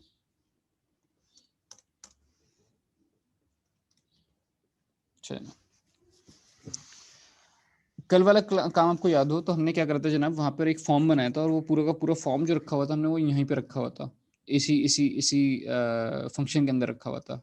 एज पूरी टेम्पलेट, पूरे एचटीएमएल को एज स्ट्रिंग रखा हुआ था, और वो पूरा टेम्पलेट एज स्ट्रिंग हम फ्रंट एंड से सर्वर तक भिजवाते थे, सॉरी सर्वर से फ्रंट एंड तक भिजवाते थे। तो वो एक गलत प्रैक्टिस है, ऐसा नहीं होता, कहीं पे भी नहीं हो सकता। जाहिर सी बात है, पूरी पूरी एचटीएमएल आप एक एज स्ट्रिंग नहीं रखवा सकते। उसके लिए क्या करना पड़ता है आपको कोई ना कोई व्यू इंजन यूज़ करना पड़ता है। तो हम जो यूज़ करते हैं व्यू इंजन जनरली वो हैंडल वो सॉरी ईजेस वाले एक व्यू इंजन है, वो यूज़ करते हैं। सबसे पहले मैंने क्या करा, उसको इंस्टॉल कर लेता हूँ अपने पास। मैंने कहा npm install install -save। EJS install हो जाएगा अभी जल्दी से। और जनाब जब जैसे ही ईजेस इंस्टॉल हो जाता है हम इसको यूज़ कर लेते हैं। ईजेस इंस्टॉल्ड, तो हम आते हैं और टेम्पलेट इंजन क्या होता है और कैसे काम करता है ये हम चला के देख लेते हैं, इंस्टॉल करके देख लेते हैं, यूज़ करके देख लेते हैं, सॉरी। यहाँ पे मैंने एक नई फाइल बनाई, एक नया फोल्डर बनाया, उसके अंदर एक नई फाइल बनाई, मैंने न्यू फोल्डर बनाया। इस फोल्डर का नाम रख देते हैं आमतौर पे व्यूज़, ये इसका डिफ़ॉल्ट नाम होता है, आपको भी यही रखना चाहिए। और व्यूज़ के अंदर मैंने एक नई फाइल बनाई, मैंने कहा welcome.ejs। ठीक है, इसके अंदर अभी मैं क्या कर रहा हूँ, मैं पूरा बेसिक एचटीएमएल वाला काम कर रहा हूँ, यहाँ पे मैं कुछ नहीं लिखा मैंने। ईजेएस किस लिए सर? ईजेएस किस लिए अभी देखेंगे दोस्त, आहिस्ता आहिस्ता देखते हैं। ये एचटीएमएल वाली काम है सारा, थोड़ा सा डिफरेंस है, अभी मैं देखूंगा, दिखाऊंगा आपको क्या फर्क पड़ता है इससे। ठीक है, अच्छा हाँ, यहाँ पे मैंने क्या लिखा, मैंने कहा सिंपल हेडिंग के अंदर वेलकम, स्पेलिंग पता नहीं क्या हुआ आज मुझे, वेलकम टू माय वेब। ये एक HTML फाइल है प्लेन सी, ऐसा तो कोई काम ही नहीं हुआ उसके अंदर, कोई मुश्किल सा डिफरेंट काम ही नहीं होगा, कोई नई चीज़ नहीं हो रही इसके अंदर। अब मैं क्या करूँगा, इस वाली HTML फाइल को यूज़ करके दिखाऊंगा आपको कि इसको यूज़ कैसे करते हैं, सर्वर से सेंड कैसे करवाते हैं, और जब हम एक दफ़ा सर्वर से सेंड कर लेंगे तो फिर EJS के अंदर क्या क्या कर सकते हैं ये भी हम करके देखेंगे इंशाल्लाह। तो सबसे पहले मैंने क्या करा जनाब, यहाँ पर व्यूज़ की जो मैंने फाइल बना के रखी हुई है app2.js के अंदर आया मैं, app.js के अंदर नहीं, app2.js के अंदर आया मैं। यहाँ पे मैंने आके लिखा अपने राउट से पहले लिख लेता हूँ मैं ताकि मुझे थोड़ी सी चीज़ें क्लियर रहें। हमने लिखा app.set व्यूज़ और कॉमा के बाद आपने बता दिया कि ये व्यूज़ क्या चीज़ होती है जनाब, आपके पास व्यूज़ वो होते हैं जो आपको फ्रंट एंड पे दिखाने हैं, जो फाइल्स आपके फ्रंट एंड की हैं वो चीज़ कहलाती है व्यूज़। अच्छा, अब व्यूज़ आपके पास कहाँ रखे हुए, ये बताने के लिए मैंने क्या कहा, मैंने कहा ये जो मेरे पास जिस जगह पे मेरी app2.js रखी हुई ना, इसी नाम पे एक डायरेक्ट इसी जगह पर एक फोल्डर का नाम है व्यूज़, या इसका नाम मैं रख दूँ, इसका मैंने नाम चेंज कर दिया सिर्फ आपके लिए, वैसे इसका नाम हमें व्यूज़ ही रखना चाहिए जो कन्वेंशन है, बट इसका नाम थोड़ी देर के लिए मैंने रख दिया HTML फाइल्स। ठीक है, इसका नाम मैंने जानबूझ के HTML फाइल्स रखा है थोड़ी देर के लिए। तो आपने यहाँ पे लिखा, उसका पाथ दे दिया ./HTML फाइल्स। तो हमारे सारे के सारे व्यूज कहाँ रखे हुए हैं जनाब, HTML फाइल्स के अंदर रखे हुए हैं। और एक और मैंने सेट करा app.set view engine, engine, view space engine है, व्यू स्पेस इंजन है। और सेकंड आप पैरामीटर पास करते हैं कि व्यू इंजन कौन से यूज करें, हम EJS वाला व्यू इंजन यूज करें। अच्छा, और भी बहुत सारे व्यू इंजन होते हैं आपके पास, फॉर एग्जांपल पग है, मोस्टेज है, EJS है, लेकिन इनका ये HTML से बहुत डिफरेंट होते हैं, पग या मोस्टेज। EJS जो है वो HTML के बहुत करीब करीब होता है, इसलिए मैं आपको EJS यूज करवा रहा हूँ, या हम जनरली EJS यूज करते रहे हैं। जैसे आप यहाँ पे देखें तो ये मोस्टेज है, ये HTML के करीब है। पग बिल्कुल अलग चीज़ होती है। पग की एग्जाम्पल अगर मैं आपको दिखाऊं, ये इन्होंने एक पैराग्राफ बनाया है जिसकी हेडिंग जो है वो ये नेम है, जिसके अंदर ये वाला वेरिएबल सर्वर से लेकर आ रहे हैं और इस तरह लिखा हुआ दिखा रहे हैं। तो पग बिल्कुल डिफरेंट चीज़ होती है, EJS जो है वो करीब करीब HTML होती है, इसलिए हम EJS यूज़ करेंगे। अच्छा, आपने क्या करा, ये जो 2 लाइन लिख दी आपने app.set व्यू इंजन व्यूज, ये आपने ये वाला बताया, और व्यू इंजन ये EJS बता दिया, तो इससे आपको एक नई चीज़ मिल जाती है जिसके अंदर रिस्पॉन्स के अंदर बजाय इसके कि आप रिस्पॉन्स डॉट सेंड करें, अब आपके पास रिस्पॉन्स डॉट रेंडर के नाम का एक ऑप्शन आ जाता है। रिस्पॉन्स डॉट रेंडर क्या काम करता है करके देखते हैं जनाब। मैंने कहा app.get, इसके अंदर करते हैं बल्कि क्रिएट के अंदर, कि क्रिएट हमारे पास अभी हार्ड कोड क्रिएट कर रहा था ना, अब हम क्रिएट यहाँ से हार्ड कोड नहीं करवा रहे बल्कि अपनी मर्जी का फॉर्म दिखाना चाह रहे हैं। तो मैंने कहा app.get जब स्लैश क्रिएट की रिक्वेस्ट आए तो क्या काम करना, रिस्पॉन्स डॉट रेंडर कर देना। रेंडर के अंदर क्या लिखेंगे आप रेंडर के अंदर आके लिखेंगे इस वाले फोल्डर के अंदर आपको कौन सी फाइल एक्सेस करनी है, इस वाले फोल्डर के अंदर .welcome.ejs, और यहाँ पे एम्प्टी ऑब्जेक्ट पास कर दी। अगर मुझे सही याद है, क्योंकि मैंने भी काफ़ी टाइम बात कर रहा हूँ, तो लेट्स ट्राई कि मैंने ./ लिखना पड़ेगा या डायरेक्ट सिर्फ वेलकम लिखेंगे, .ejs लिखेंगे नहीं लिखेंगे, ये चीज़ें मुझे थोड़ी सी रिफ्रेश देखनी पड़ेंगी क्योंकि काफ़ी टाइम बात कर रहा हूँ मैं भी। बहरहाल प्रोजेक्ट को स्टार्ट करते हैं। नोड ऐप की जगह नोड ऐप 02.js चलाएंगे। अब हम सर्वर रनिंग आ गया है मेरा, और मैंने आके इस वाले एक्सेस को URL को एक्सेस करने की कोशिश करी। Welcome to my web. ये क्या हुआ जनाब, ये जो आपका EJS वाला टेम्पलेट था ना, ये पूरा का पूरा रेंडर हो गया। अच्छा, मज़े की बात क्या है, मज़े की बात ये है कि इसको आप इसके अंदर चेंजेस करें, और चेंजेस को आपको सर्वर को रिस्टार्ट करे बगैर आप देख भी सकते हैं कि वो चेंजेस भी आपके पास अपेयर हो रहे हैं। फॉर एग्जांपल मैंने यहाँ पे स्टाइल का टैग ऐड कर दिया, और हमने कह दिया जितने H1 है, H1 का टेक्स्ट डैश डेकोरेशन अंडरलाइन, तो आपकी टेक्स्ट डेकोरेशन अंडरलाइन होके आ गया। मैंने रिफ्रेश करा पेज को, तो अब ये पेज आपके पास कहाँ से आ रहा है, ये पेज आपके पास आ रहा है जनाब सर्वर से। ये पेज आपके पास डायरेक्टली आप इस वाली फाइल को एक्सेस नहीं कर रहे। होगा क्या, जब आप इस वाले एंड पॉइंट को हिट करेंगे, जब आप app02.js को हिट करेंगे, सॉरी article/create को हिट करेंगे, तो article2 क्या काम, सॉरी article/create ये काम करेगा कि वो इस वाली फाइल को रीड करेगा, इसमें अगर कोई वेरिएबल है तो उन वेरिएबल को रिप्लेस करेगा, और एज स्ट्रिंग पूरी की पूरी फाइल को आपको फ्रंट एंड पे भिजवा देगा। यानी पूरी फाइल आपको लिखने के लिए स्ट्रिंग, आपको पूरा स्ट्रिंग जैसे हमने फॉर्म लिखा था पूरा यहाँ लिखने की जरूरत नहीं है, बल्कि अब आप वो पूरी इस फाइल के अंदर लिख सकते हैं। आपकी मर्जी, अब इसके अंदर जो भी काम कर लें। और अगर आपने इसका यूआरएल सही माउंट करा है, व्यू इंजन आपने सही बताया हुआ है, व्यूज की डायरेक्टरी सही बताई हुई है, तो आप इसको इस तरह एक्सेस करके देख सकते हैं, रेंडर करवा सकते हैं। रिस्पॉन्स डॉट रेंडर ने क्या काम करा? रिस्पॉन्स डॉट रेंडर ने कहा कि मेरे व्यूज कहाँ पर हैं। उसने कहा एचटीएमएल फाइल्स जो है हमारे व्यूज हैं। उसने कहा ठीक है जनाब, एचटीएमएल फाइल के अंदर जाओ और वेलकम डॉट ईजेएस को रेंडर कर दो। एचटीएमएल फाइल्स वाली डायरेक्टरी के अंदर जाओ और वेलकम डॉट ईजेएस को रेंडर कर दो। तो स्क्रीन पे जो है जनाब वो ये वेलकम डॉट ईजेएस आ गई। अच्छा, अब हम क्या कर रहे हैं, हम ब्लॉग बना रहे हैं। तो आइए और जल्दी से इसके अंदर कल वाली बात रिपीट करें। यहाँ पे हम एक फॉर्म बना लेते हैं जल्दी से। लेबल, सॉरी पहले फॉर्म बनाऊंगा मैं। फॉर्म के अंदर क्या काम करेंगे, हम लेबल बनाएंगे। लेबल के अंदर हमारे पास क्या होगा, आर्टिकल का टाइटल होगा, ऑथर होगा। तो मैंने यहाँ पे कहा टाइटल,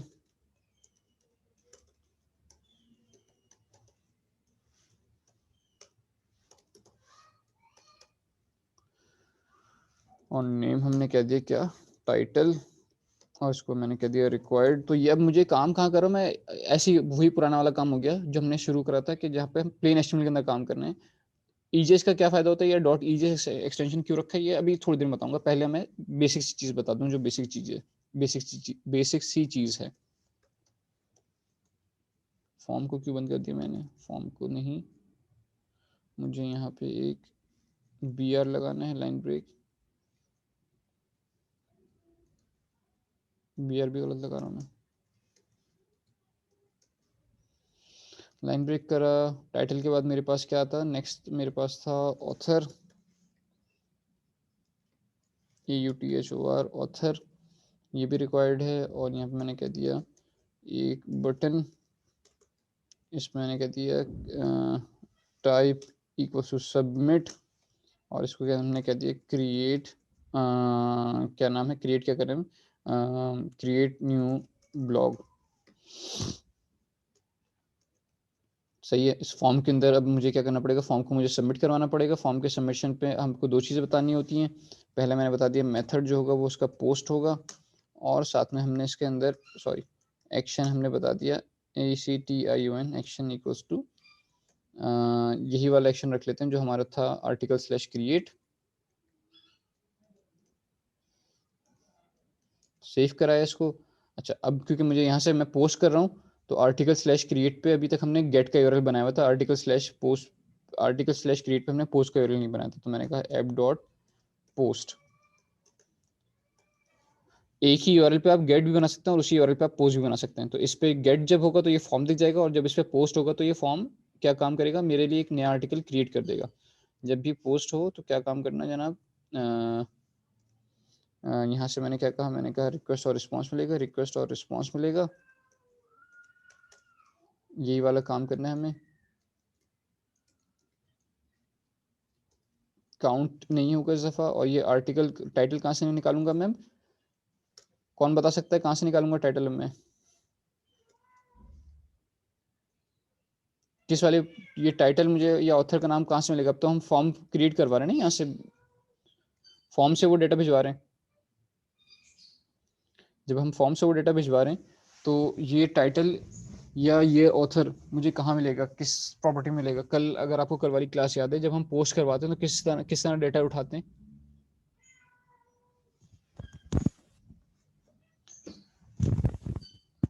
भूल गए। जब हम पोस्ट करवाते हैं तो हम रिक्वेस्ट डॉट बॉडी में डेटा उठाते हैं। तो रिक्वेस्ट डॉट बॉडी के अंदर से मैंने यहाँ पे कहा request dot body dot title, और ऑथर भी मैंने कह दिया request dot body dot author. Title और ऑथर दोनों में उठा लिया। अच्छा, अब रिक्वेस्ट डॉट बॉडी में से डेटा उठाने के लिए मुझे क्या करना पड़ेगा, पहले बॉडी पार्ट से इंस्टॉल करना पड़ेगा इस वाले प्रोजेक्ट के लिए। तो कंट्रोल सी से मैंने स्टॉप करा। इसी वाले प्रोजेक्ट के अंदर मैंने कहा npm install install body dash parser --- save. Body parser install हो जाएगा, जब तक मैं आके इसको यूज कर लेता हूँ। सर बॉडी पार्सर नहीं किया आपने, बॉडी पार्ट्स किया है। सॉरी, थैंक यू, मैं अभी गलती कर दी, पार्सर होना चाहिए था, मैं इसको यूज़ करता रहता वो यूज़ नहीं हो पाता, अनडिफाइंड मतलब रहता। Thank you so very much. Body parser, body parser install हो चुका है मेरे पास, वर्जन 1.919। तो मैंने यहाँ पे कहा const body parser parser equals to require कर लो क्या चीज़, बॉडी डैश पार्सर। ठीक है, बॉडी पार्सर आ गया आपके पास। अब अपने बॉडी पार्सर को यूज़ करना है इस वाली पोस्ट से पहले। अगर आपने इसके बाद यूज़ करा तो फ़ायदा नहीं कोई यूज़ करने का। तो पहले मैंने शुरू में आके लिख दिया app.use को मैंने क्या पास करा, वो फंक्शन एक मिडिलवेयर पास करनी है, यानी ये बॉडी पार्सर क्या काम कर रहा है, एक आपको मिडिलवेयर बना के दे रहा है। तो आपने लिखा है यहाँ पे body parser dot URL encoded extended colon false. और अभी हम जेसन यूज़ नहीं कर रहे, अभी हम डेटा सारा फॉर्म के थ्रू भिजवा रहे हैं, लेकिन फिर भी मैंने यहाँ पे डॉट जेसन यूज़ कर लिया। सर ये एक्सटेंडेड फॉल्स क्या चीज़ है? एक्सटेंडेड फॉल्स क्या चीज़ है, इसके अंदर 2-3 तरह से पार्स करने का ऑप्शन होते हैं कि आपको पार्स कैसे करना है, एक्सटेंड करवाने की ज़रूरत है या नहीं है। वो उसके अंदर की उसकी मैनेजेबिलिटी के लिए उसको देखता है कि आपको ऑप्शन देता है कि आपको एक्सटेंड करवाना है या नहीं करवाना। आप आमतौर पर एक्सटेंड करवाने की ज़रूरत नहीं पड़ती आपको, आप जनरली एक्सटेंडेड को फॉल्स ही रखते हैं, या पास ना करें तो भी वो फॉल्स ही कंसिडर करेगा उसको। अच्छा, जब आपको पार्स बॉडी मिल गई तो उसने क्या काम करा जनाब, उसने उसको रिक्वेस्ट बॉडी के अंदर अब आपके पास प्रॉपर्टीज आ जाएंगी और आपने यहाँ पे टाइटल को यूज़ कर लिया। अब बजाय इसके कि मैं टाइटल की लिस्ट दिखाता, मैं यहाँ पे फॉर एग्जांपल पूरा का पूरा ब्लॉग सेंड करवा देता हूँ, response dot send blog. Blog के अंदर मैं पुश करवाया और पूरा का पूरा ब्लॉग क्लाइंट से सर्वर को भिजवा दिया, सर्वर से क्लाइंट को भिजवा दिया, उल्टा बोलता हूँ मैं हमेशा। चलें जनाब, सर्वर को स्टार्ट करते हैं F02 को। तो मेरे पास यहाँ पर देखें आप, तो मेरे पास वही आ गया, फॉर्म आ गया पूरा। और मैंने अभी क्रिएट करने की कोशिश की तो कह रहा है वो रिक्वायर्ड है। मैंने टाइटल कह दिया for example my amazing article, और ऑथर कह दिया मैंने for example ABCD, create new blog. तो अब मेरे पास क्या हुआ, आर्टिकल/क्रिएट पे ही पोस्ट की रिक्वेस्ट गई और उसने क्या करा, मुझे ये वाला आर्टिकल ऐड कर दिया, माय अमेजिंग आर्टिकल, और ABCD मेरा टाइटल आ गया। इस टाइम पे वो क्रिएट हुआ है। ठीक है, इसको मैं रिफ्रेश करता हूँ तो दोबारा वो गेट की रिक्वेस्ट गई। जब गेट की रिक्वेस्ट गई तो उसने मुझे फॉर्म दिखा दिया, टाइटल मेरे पास दोबारा आया, मैंने कहा एन अदर अमेजिंग आर्टिकल, और ऑथर मैंने इस दफ़ा कह दिया WXYZ, और हमने कहा क्रिएट न्यू ब्लॉग। तो ये आपके पास माय अमेजिंग आर्टिकल तो था ही, एन अदर अमेजिंग आर्टिकल भी आ गया जो कि इस टाइम पे क्रिएट हुआ है। ठीक है, ये 6 बजे क्यों दिखा रहा है कि GMT 0 पे दिखाता है, 6 और 5 11, हम GMT +5 में बैठे हुए, इसलिए वो 6 बजे दिखा रहा है टाइम।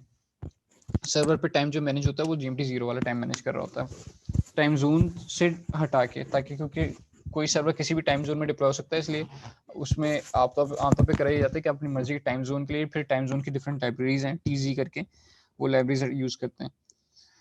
बहरहाल ये अभी हमने क्या करके देखा जनाब, हमने करके ये देखा कि किस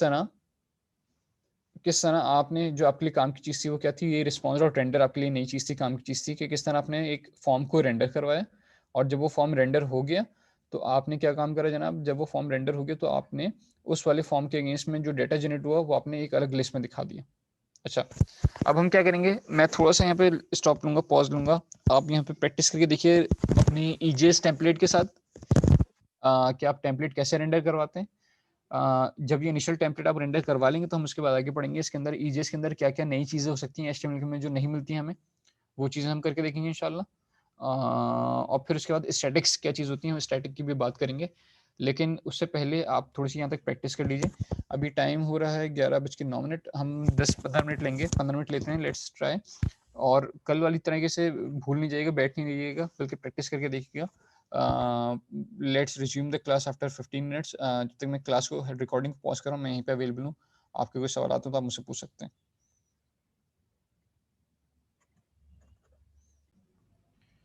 ठीक है, प्रैक्टिस का टाइम हो गया, जिन्हें प्रैक्टिस करनी थी प्रैक्टिस करके डेमो भी दिखा दी मुझे, और अब हम आगे बढ़ेंगे, हम देखेंगे कि EJS के अंदर और क्या क्या फैसिलिटीज़ हमारे पास अवेलेबल हैं। अभी हमारे पास हमने क्या काम करा है, हमने अभी सिर्फ और सिर्फ एक काम ये करा था कि हमने फाइल क्रिएट करी थी welcome.EJS, और इसके अंदर हमने फॉर्म बनाया हुआ था और ये फॉर्म हमने देखा कि रेंडर हो गया। ईजेस सिर्फ और सिर्फ ये काम नहीं कर सकता कि आपको एक प्लेन बनी बनाई फाइल आपको स्क्रीन पे लिख के दिखा दे, बल्कि ईजेस ये काम भी कर सकता है कि आपके उस फाइल के अंदर कुछ डाटा सर्वर से भिजवा सके। सर्वर से फाइल तक डाटा भिजवाने के लिए 2-3 तरीके हो सकते हैं। पहला तरीका ये हो सकता है कि आप जब फाइल रेंडर करें तो उसके साथ ही कुछ डाटा भेज दें, पहला तरीका। दूसरा तरीका ये हो सकता है कि आप जब फाइल रेंडर कर दें उसके बाद सर्वर को एक अलग HTTP रिक्वेस्ट करें एक्सियोस की मदद से या फैच की मदद से, जो हमने देखा था, और उस फैच की मदद से कॉल करके डाटा मंगवा लें, और जब वो डाटा आ जाए तो आप उसको रेंडर करवा दें। और फिर तीसरा तरीका, 2 तरीके, ये 2 पॉसिबल तरीके हैं। तो हम यहाँ पे एक नई फाइल मैं यहाँ पे एक नई फाइल बना रहा हूँ। इसका नाम मैं रखूँगा welcome.eg के बाद फॉर एग्जाम्पल लिस्ट डॉट, या इसको नाम कहते हैं लिस्ट डॉट ईजेस कहते हैं अभी, ठीक है, लिस्ट डॉट ईजेस, ठीक है जी। और लिस्ट डॉट ईजेस प्लेन एक डॉक्यूमेंट है, HTML डॉक्यूमेंट है, थोड़ी देर के लिए अभी तक। इसके अंदर मैं चेंजेस क्या क्या करूँगा, app2.js के अंदर आया मैं, और यहाँ से अभी हमने article/create article/get all article/list के नाम का एक और एंड पॉइंट बनाता हूँ मैं। मैंने कहा app.get, आखिर बना लेना ज़्यादा बेहतर है ताकि जो बने हुए हैं वो ख़राब ना हो। app.get, इसके अंदर मैं कहूँगा /article/list। article/list का एक एंड पॉइंट है, ये क्या काम करेगा, ये काम ही करेगा, इसको रिक्वेस्ट मिलेगी और रिस्पांस मिलेगा। ये जनाब ये काम करेगा कि रिस्पांस डॉट रेंडर कर देगा, किसको, ./list.ejs को। मेरा ख्याल है शायद एक्सटेंशन बताना ज़रूरी नहीं होता, ट्राई करके देख लेते हैं, और ये भी ऑप्शनल होता है, शायद ट्राई करके देखते हैं। सर ये एम्प्टी ऑब्जेक्ट लगाते किस चीज के लिए? मैं अभी इस पर जाने वाला हूँ थोड़ी देर में, 10-15 मिनट में इंशाल्लाह। किस लिए लगाते हैं, क्या ज़रूरत है उसकी, हम करके देखेंगे। H1 के अंदर मैंने कह दिया this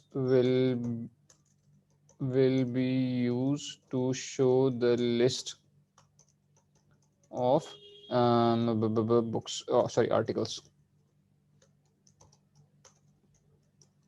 सेव कर लिया हमने, यहाँ से EJS के थ्रू हमने लिस्ट को रेंडर करवा दिया। सर्वर को स्टार्ट करते हैं, Ctrl+C स्टॉप, दोबारा से स्टार्ट कराया। यहाँ पर आते हैं, क्रिएट नहीं, /list पर आ जाता हूँ मैं, /list। This will be used to show the list of articles, यानी क्योंकि मैंने व्यू इंजन बता दिया ऊपर EJS, तो मुझे एक्सटेंशन यहाँ पे बताने की जरूरत नहीं पड़ती, ऑप्शनल है। मैं यहाँ बता रहा था तो भी सही चल रहा था, और बगैर बताया भी सही चल रहा है, और ये सेकंड ऑब्जेक्ट भी ऑप्शनल है, अभी मैं उसको यूज पे आऊँगा थोड़ी देर में। अच्छा, अब जो सबसे आसान तरीका है, पहले प्लेन तरीका है, वो से हम करके देखेंगे कि यार ये लिस्ट तो यहाँ पे शो करने के लिए मुझे पहले आर्टिकल्स मंगवाने होंगे। आर्टिकल्स मंगवाने के लिए मैंने क्या करा, अगर आपको याद हो तो हमने फेच की मेथड एक API पढ़ी थी, तो मैं वो फेच की API यूज कर रहा हूँ। मैं यहाँ पे लिखा स्क्रिप्ट, SCRIPT स्क्रिप्ट के टैग के अंदर हमने यूज करा फेच, FETCH। फेच को हम क्या पास करते हैं, एक URL पास करते हैं। तो अगर आपको याद हो तो हमने app2.js के अंदर एक URL बनाया हुआ है, ये वाला article/get all। तो इस वाले URL पे हिट करा मैंने, ये क्या करेगा, मुझे पूरी JSON दे देगा। मेरे पास क्या हुआ, फेच करने के बाद .then रिस्पॉन्स जो आता है उसको response.json में कन्वर्ट कराते हैं, और फिर आपके पास .then के अंदर डेटा आता है। तो इस console.log डेटा रिसीव्ड, और यहाँ पे मैंने डेटा जो रिसीव हुआ ये भी लिखा दिखा दिया। ये क्योंकि चेंज फ्रंट एंड पे चेंज है, इसलिए मुझे इसके लिए सर्वर को रिस्टार्ट करने की जरूरत नहीं है। सिंपल मैं यहाँ जी दोस्त, इसकी जगह, ये कंसोल की जगह आप इसको ऊपर एक डिव बना के उसमें डाल दें। अभी मैं करवाऊंगा ना मेरे भाई, थोड़ा सा आहिस्ता आहिस्ता, एक स्टेप बाय स्टेप। यहाँ पे रिफ्रेश करा, कंसोल पे देखें तो ये डेटा रिसीव आ गई, 6 आर्टिकल्स आ गए, ठीक है। अब यहाँ पे क्या काम करूँ मैं, यहाँ पे मैं फॉर का लूप लगाऊं, और क्या नाम है, अगर मैं प्लेन वेनिला जावास्क्रिप्ट के अंदर काम कर रहा हूँ मैं, तो document.create एलिमेंट करूँ, document.create टेक्स्ट नोड करूँ, वो वाले सारे काम करूँ जो हमने करके देखे थे। रिएक्ट के साथ काम कर रहा हूँ तो मैं इसको सेट स्टेट के अंदर सेट करवाऊंगा डेटा को, और जब सेट स्टेट करवा देंगे तो वो डेटा मेरे पास दिखना शुरू हो जाएगा। ये हम रिएक्ट के साथ करके देखेंगे इंशाल्लाह। 2 तरीके हो गए। तीसरा तरीका, ये जो मैंने फेच की मदद से काम करवाया, ये क्या होता है कि पेज पहले मेरे पास दिखता है ब्राउजर के ऊपर, यानी 2 रिक्वेस्ट आती हैं। सबसे पहले मेरे पास एक रिक्वेस्ट आती है पेज के ऊपर, और जब मैं यहाँ पे आके एंटर करता हूँ, और एक फिर उसके बाद रिक्वेस्ट जाती है नेटवर्क के अंदर। देखें तो एक रिक्वेस्ट गई मेरे पास पेज की और दूसरी रिक्वेस्ट गई गेट ऑल की, दो अलग अलग रिक्वेस्ट जा रही हैं। इन दो अलग अलग रिक्वेस्ट से बचने के लिए मेरे पास एक तरीका ये हो सकता है कि जब मैं ये पेज रेंडर कर रहा हूँ तो उसके साथ ही ये वाला डेटा भिजवा दूँ। उसके लिए असल में काम होता है ईजेस का। मैं पहले आपको सिंपल करके दिखाऊंगा, उसके बाद फिर क्या थोड़ा सा कॉम्प्लेक्स करके देखेंगे। उसके app2.js के अंदर आया मैं, फॉर एग्जांपल इस पेज के अंदर मुझे यूजर का नाम दिखाना है, ठीक है। अभी यूजर जो है वो ताहा है, कल जो यूजर होगा वो ताबिश होगा, थोड़ी देर बाद यूजर जो है जो भी लॉगिन होगा उससे यूजर का नाम होता है। तो मैंने कह दिया यहाँ पे एक वेरिएबल बना लिया, इसके अंदर कुछ भी नाम आ जाएगा थोड़ी देर के लिए, let user name equals to Taha, ठीक है। अब ये ताहा जो है मुझे कि कौन सा यूजर लॉगिन हुआ है मुझे यहाँ पे वो लिस्ट के पेज पे दिखाना है। Welcome user name, we will use this page to show the list of articles. We will use this page to show the list of articles. अभी यूजर नेम का वेरिएबल है, ठीक है। ये वेरिएबल मुझे क्या करना पड़ेगा, सर्वर से भिजवाना पड़ेगा। तो मैं आया कहाँ पर, app2.js के अंदर आया मैं, ये यूजर नेम का वेरिएबल बना के रखा है मैंने। इसको मैंने यहाँ से कहा रेंडर करवाते वक्त मैंने कहा ये डाटा लेके चले जाओ क्लाइंट से सर्वर पे। क्या कहा मैंने कहा सर्वर ने जब ये पेज रेंडर करेगा तो यूजर नेम का डाटा, एक यूजर नेम की चीज एक भेजेगा सर्वर से फ्रंट एंड की तरफ, उसमें वैल्यू जो रखी होगी वो रखी होगी थोड़ी देर के लिए, इस तरह कहते हैं ताहा रखी होगी। यहाँ से भी हटा दिया इसको मैंने, वेरिएबल तक कंफ्यूजन ना करे थोड़ी देर के लिए। एक ऑब्जेक्ट लेके जाएगा ये, इस ऑब्जेक्ट को मैं क्या कर सकता हूँ यहाँ पे यूज कर सकता हूँ। तो मैंने यहाँ पे लाके पेस्ट कर दिया यूजर नेम को। अब पहले मैं सर्वर रिस्टार्ट कर दूं, Ctrl+C से स्टॉप करा, Ctrl अप एरो की से स्टार्ट कर दिया। अब ताकि यहाँ पे पता चल सके कि ये जो यूजर नेम है ये कोई ऐसे हार्ड कोड लिखा हुआ नजर आ जाएगा ना। अभी तो ये मुझे दिखाने के यार ये हार्ड कोड चीज नहीं, बल्कि मुझे क्या करना है, ये मुझे एक वेरिएबल एक्चुअली इसकी वैल्यू लाके दिखानी है। तो मुझे ईजेएस के कुछ टैग्स यूज करने पड़ते हैं। वो कौन से टैग हैं, सबसे पहला टैग जो हम देखेंगे वो देखेंगे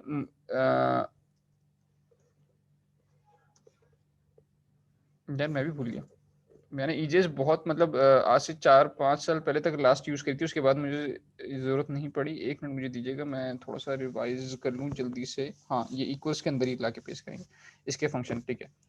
इसके अंदर आके आपने लिखा यूजर नेम और यहाँ पे आके आपने इसको रिफ्रेश कराया। हाँ, तो क्या हुआ, उसने उस वेरिएबल के अगेंस्ट में जो डाटा आया था क्या लिखा आपने, जिस तरह आपके पास कोई भी एचटीएमएल टैग बनता है उसी तरह आपके पास एक टैग की टाइप की चीज बनी, लेकिन इसमें आपके पास मॉड्यूलो का सिंबल आ रहा है। ये बता रहा है कि ये ईजेएस का टैग है, ये जो परसेंटेज का या मॉड्यूलो का सिंबल है ये बता रहा है कि ये ईजेएस का टैग है। और इक्वल टू के बाद आपने लिख दिया वेरिएबल का नाम। तो वो क्या करेगा, इस जगह पर लाकर आपका वेरिएबल रखवा देगा। इस वेरिएबल में जो भी रखवाया था, अभी मैंने ताहा रखवाया तो ताहा दिख गया। अब मैं आता हूँ यहाँ पे चेंज करता हूँ app2.js के अंदर, यहाँ पे मैंने रख दिया फॉर एग्जाम्पल ताबिश, सेव करवाया, रिफ्रेश कराया, ताहा ही दिख रहा है। ये तो क्यों भाई ये चेंज क्यों नहीं हुआ? सर सर्वर में आपने रीस्टार्ट नहीं करा ना, यहाँ पे आपने सर्वर चेंज का करा चेंज था तो सर्वर का चेंज रिस्टार्ट करना होगा, रिस्टार्ट कर लिया। अब मुझे यहाँ पे दिख रहा है ताबिश, सही है। अच्छा, ईजेएस के 2-3 टैग्स होते हैं। पहला टैग जो है आपके पास, जो हमने ये वाला काम देख लिया। एक काम होता है कंडीशनल काम करने का, वो तरीका भी देख लेंगे, मेरा ख्याल है अभी देखने की जरूरत फिलहाल नहीं है। एक ये वाला होता है जिसमें कंट्रोल फ्लो मैनेज करते हैं, ये मैं दिखा दूंगा अभी आपको जल्दी से फौरन। और एक कंडीशनल काम करने के ये तीन सबसे ज्यादा यूज होने तरीके हैं कि कंडीशनल फ्लो क्या चीज़ है। इक्वल्स टू जो है वो हार्ड कोड स्ट्रिंग के रिप्लेसमेंट के लिए यूज होता है। और देन ये जो है कंडीशनल फ्लो एंड इसके आउटपुट रॉ दिखाने के लिए मेरा नहीं ख्याल कि हमें इसकी जरूरत पड़ेगी अभी। और आपको भी ईजेएस यूज करने की बहुत ही कम शायद जरूरत पड़े, बट क्योंकि एक टॉपिक है तो ये कवर करना जरूरी था। हम ये सारा काम जो है एक्चुअली रिएक्ट के साथ करके देखेंगे नेक्स्ट क्लास में, कि हम सर्वर पे डाटा क्रिएट करेंगे और सर्वर से डाटा मंगवा के रिएक्ट के थ्रू उसको रेंडर करवा के देखेंगे इंशाल्लाह। उसके से पहले मुझे स्टैटिक वगैरह कवर करा दूंगा मैं आज इंशाल्लाह, तो हमारे लिए वो नेक्स्ट क्लास में वो पॉसिबल हो पाए ताकि। अच्छा, ये तो मैंने भिजवा दिया साथ में, क्योंकि ये जो एक्चुअली मैंने पेज बनाया था ये तो आर्टिकल की लिस्ट दिखाने के लिए भी करवाया था, तो आर्टिकल्स भी भिजवा सकते हैं। आर्टिकल्स मेरे पास सारे के सारे यहाँ रखे हुए, तो मैंने कहा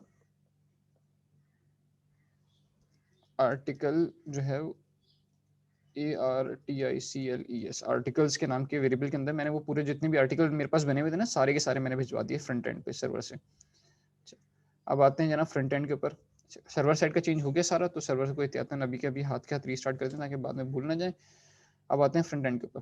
फ्रंट एंड क्या काम करेगा जनाब? फ्रंट एंड ये काम करेगा कि अगर मैं आपको ये आर्टिकल्स वाला स्ट्रिंग दिखाऊं, console.log, इस फैच की अब जरूरत नहीं है हमें, क्योंकि हम अलग से दोबारा नहीं मंगवा रहे, बल्कि जब पेज एंटर हो तो साथ साथ ही मंगवा रहे हैं। और इसके अंदर स्क्रिप्ट के अंदर ही मैं ईजेस लिख रहा हूँ, तो ये एरर दिखा दे शायद, बट मेरे पास यहाँ पे कंसोल पे आ भी जाएगा। Can not matching closing tag for this, oh sorry, यहाँ पे मॉड्यूल नहीं लगाया मैंने, सेव करा है, रिफ्रेश करा है, अनएक्सपेक्टेड आइडेंटिफायर, तो इसको मुझे कोट्स में लिखना पड़ेगा।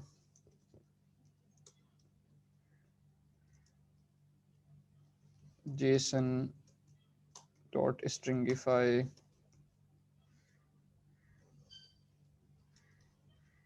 नहीं यार, इसको क्या करना पड़ेगा, ऐसे ही लिखता हूँ, JSON डॉट स्ट्रिंगिफाई, सर्वर से JSON डॉट स्ट्रिंगिफाई करवा के भिजवाना पड़ेगा। एक मिनट रुकिएगा जस्ट, app2.js के अंदर आया मैं, यहाँ पे मैंने कह दिया इस ब्लॉक को क्या कर दो, JSON डॉट स्ट्रिंगिफाई कर दो, स्ट्रिंगिफाई करके भेज देते हैं ब्लॉक को। सेव करा है यहाँ पे, और सर्वर को रीस्टार्ट कर लेते हैं एक दफ़ा, Ctrl+C से रीस्टार्ट कर लिया। अब क्योंकि ये एक स्ट्रिंग आ रहा है तो मैं इसको डायरेक्ट ऐसे यूज़ कर सकता हूँ।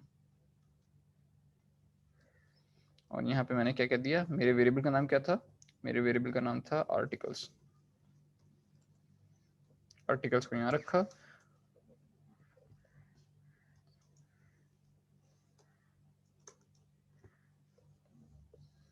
तो ये इस तरह दिखा रहा है। अब मैं इसको अगर एक दफ़ा कर दूँ JSON dot parse,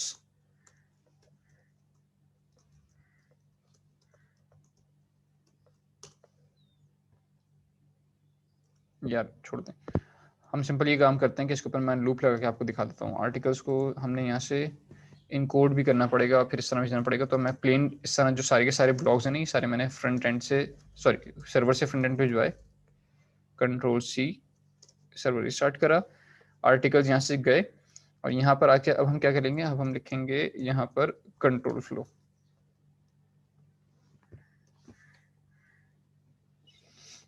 articles dot for each. अब मैं देखें HTML के अंदर ही जो है वो फॉर ईच भी लिख रहा हूँ, क्यों? क्योंकि ये जो इक्वल्स वाला होता है ये होता है स्ट्रिंग के रिप्लेसमेंट के लिए, और जो ये माइनस वाला होता है कंट्रोल फ्लो के लिए होता है। आप यहाँ पे इफ लगा लें, फॉर ईच लगा लें, इस तरह के सारे काम करवा सकते हैं इसके अंदर आप। और फॉर ईच के अंदर क्या होता है, फॉर ईच के अंदर होता है राउंड ब्रैकेट्स और कर्ली ब्रैकेट। यहाँ पे मैंने फॉर ईच को, इसको मैंने करा क्लोज, तो ये कैसे करेंगे, मैं कहूँगा मॉड्यूलो और ग्रेटर देन का सिंबल, देन यही मॉड्यूलो ग्रेटर देन का सिंबल यहाँ पे यूज़ करूँगा, और ये यहाँ से स्टार्ट करूँगा। थोड़ा सा समझने में मुश्किल होता है क्योंकि ये हमें HTML की आदत होती है, तो ये थोड़ा सा समझने में मुश्किल हो सकता है, बट इंशाल्लाह इट विल वर्क। और यहाँ पे मेरे पास एक आर्टिकल आया, एक आर्टिकल के अंदर से मुझे क्या निकालना है, हर आर्टिकल के अंदर से हमें जो है वो टाइटल उठाना है थोड़ी देर के लिए। तो मैंने कह दिया इक्वल्स टू के साथ article dot title, syntax error unexpected this, नहीं जनाब। सर जी दोस्त, ये फॉर ईच का जो आपने ये लूप लगाया है ना, इसका कर्ली ब्रैकेट इसके अंदर बंद हो रहा है, ये क्या चक्कर है? इसके कर्ली ब्रैकेट इसके अंदर बंद हो रहा है, एक मिनट रुकिएगा।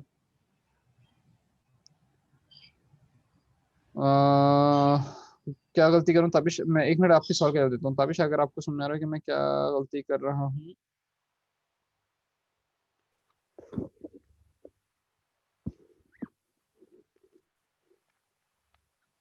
ये जबर क्या कहते हैं, अनएक्सपेक्टेड टोकन कहाँ पर है, व्हाइल कंपाइलिंग ईजेस,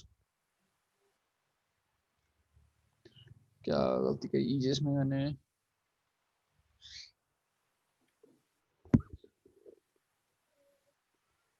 सबसे पहले ये काम करता हूँ, मैं इसको भी हटाता हूँ और मैं यहाँ पे लिखता हूँ मॉड्यूलो के साथ इक्वल्स टू के अंदर हमने जो यहाँ से भिजवाया है वो भिजवाया, वेरिएबल का नाम है आर्टिकल या आर्टिकल्स, आर्टिकल्स है।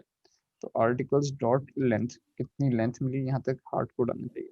6 आर्टिकल्स आए मेरे पास, तो 6 आर्टिकल्स आ गए मेरे पास, तो मैंने क्या कहा, मैंने कहा 6 आर्टिकल्स आ गए हमारे पास। इन 6 आर्टिकल्स के ऊपर हमें लूप चलाना है, तो एक फॉर लूप चला देते हैं। सिंपल आर्टिकल फॉर ईच को छोड़ते हैं, फॉर, और ये चलता है, ये इस तरह चलेगा, var I equals to 0, I less than articles dot length, और I के अंदर प्लस प्लस, देन ये कर्ली ब्रैकेट्स है इसके, यहाँ से कर्ली ब्रैकेट स्टार्ट हुआ और यहाँ पे कर्ली ब्रैकेट क्लोज हुआ।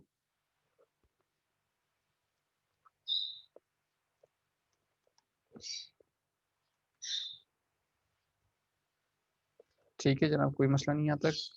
और अब मैंने कहा H1 के H2 के अंदर मैंने कह दिया, क्या लिखा हुआ दिखा दूँ, यहाँ पे हेलो लिखा हुआ दिखा दो, थोड़ी देख लो तो 6 दफ़ा हेलो लिखा हुआ नजर आ रहा है। हाँ, अब हमारा लूप सही चल रहा है और 6 दफ़ा हेलो लिखा हुआ नजर आ रहा है। और उन 6 दफ़ा हेलो जब लिखा हुआ आ रहा है आपके पास, तो आपने क्या कहा, आपने कहा यहाँ पे क्या लिखा हुआ दिखा दो, हेलो लिखने के बजाय आपने कहा मॉड्यूलो के सिंबल के अंदर इक्वल्स टू के साथ आपने लिख दिया आर्टिकल्स का आई इंडेक्स का टाइटल लिखा हुआ दिखा दो। सेव कराया, रिफ्रेश करा, तो आर्टिकल 1 से लेकर आर्टिकल 6 तक का डेटा आ गया आपके पास। और इसके साथ मैंने क्या कर दिया, आर्टिकल के टाइटल के बाद आर्टिकल का ऑथर भी लिखा हुआ दिखा दो, ऑथर भी लिखा हुआ दिखा दो। और ये H4 के अंदर लिखा हुआ दिखा दिया हमने, H4। तो आर्टिकल का टाइटल और ऑथर दोनों लिखा हुआ है। अब आते हैं और एक आर्टिकल क्रिएट करके देख लेते हैं कि उसका डिटेल यहाँ पे, उसके डेटा यहाँ पे दिखना शुरू हो जाए। तो लिस्ट के बाद क्या था वो, create article slash create, title मैंने ऐड करा how to start using express JS, ये आर्टिकल है और उसका ऑथर है फॉर एग्जांपल XYZ। हमने कहा क्रिएट करते हैं ब्लॉग, तो स्लैश क्रिएट पे आ गया और लिस्ट पर आया मैं, तो ये मेरे पास यहाँ पे लिस्ट दिख रही है कि वो वाला आर्टिकल भी आपके पास आ गया और XYZ का उसका डेटा दिख रहा है। तो आर्टिकल 01 ये मेरे डमी आर्टिकल्स से, और जो अभी मैंने अभी नया आर्टिकल क्रिएट करा ये उसका डेटा दिखना शुरू हो गया। मैंने पिछली दफा जो अभी अभी हम आपको फॉर ईच का लूप के साथ करके दिखा था, वहां में गलती कर रहा था कि मैं यहाँ पे ये एस्केप कैरेक्टर यूज करता, ये यहाँ यूज नहीं होगा। जब आपको नॉर्मल स्क्रिप्ट लिखनी है तो आप डायरेक्ट मॉड्यूलो के सिंबल के अंदर लिखेंगे, और जहां पर आपको कोई स्ट्रिंग रिप्लेस करवाना है वहां पे आप इक्वल्स टू के साथ इक्वल्स टू का सिंबल भी लगाएंगे। ये जैसे यहाँ पर है कि स्ट्रिंग की रिप्लेस करवानी थी मुझे, मेरे पास सर्वर से एक स्ट्रिंग आ रहा था, मुझे उसको रिप्लेस करके यहाँ पे वेरिएबल के अंदर लिखना था, तो मैंने लिखा एंगुलर ब्रैकेट मॉड्यूलस का सिंबल इक्वल्स टू, ये इक्वल्स टू बता रहा है कि मैं स्ट्रिंग की वैल्यू रखवाना चाह रहा हूँ। और यहाँ पे आपने कोई भी इक्वल्स टू या हाइफन या कोई भी चीज यूज नहीं करी, ये बता रहा है कि आप प्लेन जावास्क्रिप्ट एग्जीक्यूट करवाना चाह रहे हैं यहाँ पर। तो इस तरह ये हुआ कि बजाय इसके कि मैं यहाँ पे फेच की रिक्वेस्ट करता, डेटा लेकर आता और फिर डेटा को खुद से शो करवाता, मैंने टेम्पलेट इंजन का पार्ट बना दिया। ये वाला काम HTML नहीं कर रही, बल्कि ये वाला काम EJS कर रही है। EJS stand for embedded JavaScript, यानी आपने अपनी HTML के अंदर जावास्क्रिप्ट को एम्बेड कर दिया। तो JSX जो हम रिएक्ट के अंदर लिखते हैं वो भी इसी तरह की कोई एक चीज होती है कि हम अपने टेम्पलेट के अंदर अपनी अपनी बिजनेस लॉजिक को या अपने लूप्स को या अपनी कंडीशनल स्टेटमेंट्स को एम्बेड कर रहे होते हैं। ये एक छोटा सा डेमो था आपके पास किस चीज का, कि हम किस तरह आर्टिकल क्रिएट भी कर रहे हैं, अपने डेटा को सर्वर तक पहुंचा रहे हैं, और फिर जब डेटा सर्वर तक पहुंच गया तो हम उसको डेटा को सर्वर से फेच करके उसको स्क्रीन पे शो भी करवा रहे हैं। F2 सर आपकी आवाज बिल्कुल कट।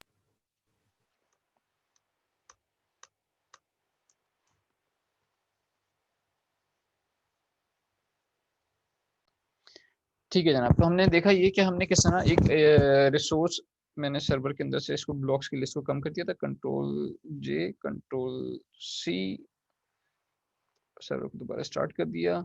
ये मेरे पास 2 आर्टिकल दिख रहे हैं। आर्टिकल क्रिएट पे चलते हैं।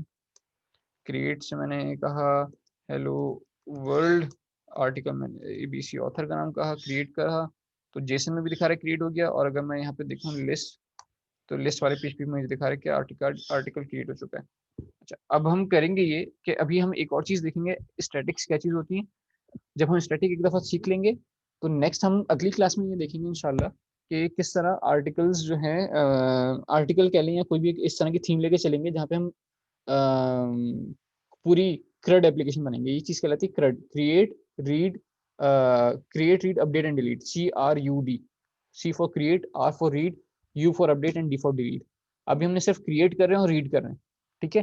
अपडेट और डिलीट का वाला काम अभी नहीं कर रहे, पहला काम। और दूसरा काम हम अपने साथ वो वाला काम जो करेंगे अपडेट और डिलीट वाली, ये हम इंशाल्लाह रिएक्ट के साथ कनेक्ट करवा के करवाएंगे। तो हमारा पूरा एक फ्रंट एंड वाला सर्कल और फुल स्टैक वाला एक सर्कल कह सकते हैं काइंड ऑफ कंप्लीट हो जाएगा, कि हमने अपनी एप्लीकेशन क्रिएट भी कर ली और उसके अंदर चेंजेस करके सर्वर से और फ्रंट एंड कम्युनिकेट भी करवा लिया, और उसको इंशाल्लाह हम हेरोku पे डिप्लॉय भी कर लेंगे, ठीक है। अच्छा, अभी तक हमने क्या देख लिया? अभी तक हमने ये देख लिया कि किस तरह आपने जो है वो डिफरेंट रिसोर्सेज के थ्रू अपने पास पेज बनाना है, और उस पेज को फिर अपने पास कैसे आप फ्रंट एंड पे रेंडर करवा रहे हैं, अब फ्रंट एंड से उस सारी कम्युनिकेशन करवा रहे हैं फ्रंट एंड की और बैक एंड की। लेकिन ये सिर्फ काफ़ी नहीं है, बल्कि कभी कभार आपको, बल्कि मोस्ट ऑफ द केसेस में आपके पास ऐसा होगा कि आपको अपने पास पेज के ऊपर डिफरेंट इमेजेस रखने होंगे। यहाँ तक कोई पहले पूछ लेते हैं, कोई सवाल, कोई कंफ्यूजन है आपके पास, या कोई एक हिस्सा जो मैं रिपीट कर दूं आपके लिए? ईजेस समझ में आ रही है थोड़ी बहुत, या ईजेस भी बिल्कुल अभी समझ नहीं आई? किसी एक पोर्शन को, किसी एक चीज को रिपीट करने की जरूरत है तो मुझे बता दीजिए, ताकि मैं एक दफा उसको रिपीट कर दूं, फिर हम आगे बढ़ेंगे इंशाल्लाह। सर ये आपने जो बॉडी पार्सर लगाया है ना, ये मुझे समझ नहीं आ रहा है। बॉडी पार्सर सर्वर पे,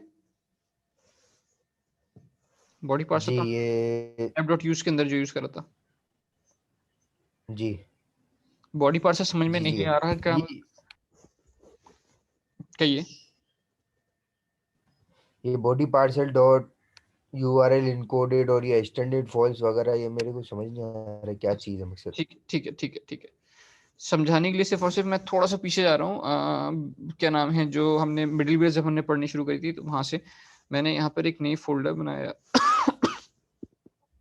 App01 के अंदर एक नया फोल्डर बनाया मैंने, न्यू फोल्डर मिडिलवेयर्स, और मिडिलवेयर्स के अंदर मैंने एक नई फाइल बनाई, इसका नाम रख देते हैं हम रिक्वेस्ट लॉगर डॉट जेएस। यहाँ से हमने क्या कहा, हमने कहा export, sorry module dot exports dot क्या था, मॉड्यूल डॉट एक्सपोर्ट्स डॉट, इस फाइल का नाम था रिक्वेस्ट लॉगर ना, request logger equals to function. यहाँ से हमने क्या करा, ये चीज हमने यहाँ से एक्सपोर्ट करी। अच्छा, इस फंक्शन को क्या मिलेगा, रिक्वेस्ट रिस्पॉन्स और नेक्स्ट। और यहाँ पे मैंने कहा console dot log request received at RECEIVED received at, और उसके बाद मैंने कह दिया request dot sorry new date, और यहाँ पे मैंने एक और कह दिया console dot log request endpoint is, और इसके साथ हमने कॉन्केट करा दिया रिक्वेस्ट डॉट यूआरएल। दो चीजें हो गई, और यहाँ से मैंने क्या दिया, नेक्स्ट को कॉल करवा दिया। क्योंकि ये हमने मॉड्यूल डॉट एक्सपोर्ट्स के अंदर साथ रखा है, तो मैं इसको बाहर इंपोर्ट करा सकता हूँ, इस पूरी लाइब्रेरी के साथ ये मुझे मिल जाएगा। तो आते हैं अपने पास app2.js के अंदर, मैंने कहा let logger lib equals to require कर लो किसको, डॉट स्लैश मिडिलवेयर्स के अंदर जाओ, रिक्वेस्ट लॉगर को रिक्वायर कर लो। अच्छा, इस फाइल के अंदर से इसका नाम डिफरेंट रख देता हूँ ताकि रिक्वायर वाली चीज़ क्लियर हो जाए। मैंने वहाँ पे इस वाली मेथड का नाम रख देते हैं every request REQUEST details, every request details, या लॉग रिक्वेस्ट डिटेल्स कह देते हैं, ये थोड़ा बेहतर नाम है, लॉग रिक्वेस्ट डिटेल्स। तो यहाँ पे हमने क्या करा, रिक्वेस्ट लॉगर को इंपोर्ट रिक्वायर कराया, तो रिक्वेस्ट लॉगर के नाम से रिक्वायर करा सकेंगे अब हम। ये पूरी लाइब्रेरी मेरे पास आ गई। उस लाइब्रेरी के अंदर किस नाम का मेथड है मेरे पास, इस नाम का फंक्शन है मेरे पास। तो मैंने क्या कहा, मैंने कहा app.use, इस वाली लाइब्रेरी के अंदर से रिक्वेस्ट लॉग रिक्वेस्ट डिटेल्स के नाम का फंक्शन, उसको रेफरेंस पास कर दिया। अब जब उसका रेफरेंस पास कर दिया तो इसके अंदर आइए, लॉग रिक्वेस्ट डिटेल्स के अंदर आइए। लॉग रिक्वेस्ट डिटेल्स क्या काम करेगा, रिक्वेस्ट रिस्पॉन्स और नेक्स्ट मिलेगा उसको, वो उनके बिहाफ पे काम कर देगा। सेव करवाया इसको मैंने, और कंट्रोल जे से मैंने सर्वर को, ये क्या हुआ, कंट्रोल सी सर्वर को स्टॉप कर हमने, और दोबारा से server log request details is not defined, sorry request logger dot log request details होगा ना, मैंने गलत लिख दिया था। Request logger dot log request details अब थोड़ा सा बेहतर है, और सर्वर को मैंने स्टार्ट कर दिया। सर्वर रनिंग आ गया, रिफ्रेश करा मैंने, तो मुझे यहाँ पे देखें क्या चीज़ आ गई मेरे पास, रिक्वेस्ट रिसीव वाला लॉग भी आ गया मेरे पास, और मेरे पास दूसरा लॉग भी आ गया कि कौन से वाले एंड पॉइंट की रिक्वेस्ट आई, दोनों चीज़ें लॉग आना शुरू हो गई, यानी वो फंक्शन अपना काम कर रहा है। तो दिस इज हाउ, ये उसी तरह की चीज़ लिखी हुई है कि इस फंक्शन, इसके अंदर अपनी, इसके अंदर क्या काम हो रहा है उसको छोड़ दें थोड़ी देर, कि इसके अंदर की लॉजिक क्या है, वो कैसे काम करता है, डाटा को कैसे निकाल के रिक्वेस्ट डॉट बॉडी का पार्ट बनाता है, उसको छोड़ दें थोड़ी देर के लिए। इधर जो काम हो रहा है वो सिंपल, इसको समझने की कोशिश कीजिए कि मैं क्या काम कर रहा हूँ, कि उसी तरह की मैंने एक काम करके दिखाया आपके पास, कि एक लाइब्रेरी है जिसके अंदर से इस नाम का मेथड एक्सपोर्ट हो रहा है, आपने उस वाले मेथड को यूज कर लिया, उस वाले मेथड को यूज कर लिया, तो आपने उस मेथड के अंदर जो भी काम होता है वाला काम हो गया, और इवेंचुअली वहां से नेक्स्ट कॉल हुआ। जब नेक्स्ट कॉल हुआ तो आपकी जो भी कॉल थी वहां पे आपके पास कॉल गई, और उसने काम अपना करके दे दिया। आपको लिस्ट दिखानी थी, लिस्ट दिखा दी, वेलकम का पेज दिखाना था, वेलकम का पेज दिखा दिया। क्लियर हो गई बात थोड़ी सी अब? जी सही है सर। और किसी के पास कोई कंफ्यूजन है, कोई सवाल है किसी के पास यहाँ तक? ठीक है जनाब। तो हमने क्या देख लिया अभी तक, हमने देख लिया कि किस तरह आप अपने पास व्यूज अटैच कर सकते हैं, यूज कर सकते हैं, और किस तरह आप अपने पास मिडिलवेयर भी आपके पास हमने देख लिया, व्यूज भी हमने यूज करके देख लिया, मिडिलवेयर भी यूज करके देख लिया। नेक्स्ट हम क्या देखने जा रहे हैं, हम नेक्स्ट ये देखने जा रहे हैं कि स्टैटिक्स क्या चीज होती हैं और कैसे काम करती हैं। स्टैटिक फॉर एग्जाम्पल मैंने क्या काम करा जनाब, स्टैटिक किस चीज का नाम होता है कि आपकी ऐसी रिसोर्सेज जो चेंज हो रही हो उसको आप आमतौर पर स्टैटिक कहते हैं, यानी वो खुद कुछ भी नहीं है, उनको इससे फर्क नहीं पड़ता कि सर्वर से किस तरह चल रहा है या फ्रंट एंड किस तरह काम चल रहा है, वो अपनी जगह अपना काम करती हैं। एग्जांपल्स में कौन सी चीज़ होती हैं कि आपकी जो एक्सटर्नल CSS की फाइल होती हैं, जो आपकी एक्सटर्नल जावास्क्रिप्ट की फाइल होती हैं, जो इमेजेस होते हैं, ये सारे स्टैटिक्स कहला रहे होते हैं। तो मैं आया images.google.com पे, और मैंने यहाँ पे कहा फ्लैग ऑफ पाकिस्तान, तो ये मेरे पास डिफरेंट फ्लैग्स आ रहे हैं। फॉर एग्जाम्पल मुझे इसको डाउनलोड करना है, मैंने कहा सेव इमेज एज, अच्छा मुझे कहाँ रखना होगा, पहले मुझे यहाँ पे फोल्डर आके बना लेता हूँ मैं। हमने यहाँ पे क्या काम करा जनाब, यहाँ पे हमने एक नया फोल्डर बनाया, एक न्यू फोल्डर, इसका नाम रखते हैं, आमतौर पर कन्वेंशन जो है वो रखा जाता है इसका नाम पब्लिक, और पब्लिक के अंदर एक नया फोल्डर बना लिया मैंने। इसके अंदर मल्टीपल चीज़ हो सकती हैं, इसके अंदर अभी हम जो बनाने जा रहे हैं वो एक इमेजेस की डायरेक्टरी बनाने जा रहे हैं, new folder images, find in reveal internal देख लेता हूँ, ये कहाँ रखा हुआ मेरे पास, ये रखा हुआ मेरे पास टेम्प OBC-28 नोड जेएस के अंदर रखा हुआ है।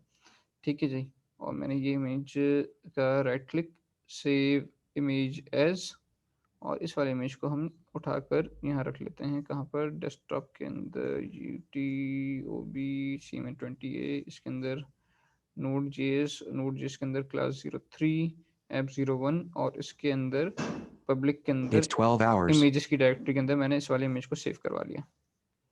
तो यहाँ पर मेरे पास ये फ्लैग ऑफ पाकिस्तान .svg आया है, .jpeg चाहिए था यार सिंपल, ताकि मैं दिखा सकूँ।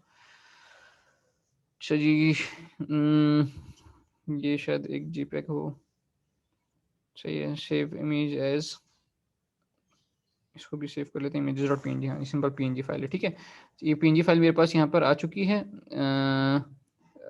Node.js मॉड्यूल्स पब्लिक के अंदर, इमेजेस के अंदर। ये SVG फाइल डिलीट कर दें थोड़ी देर के लिए, SVG फाइल हमें यूज़ नहीं करनी अभी।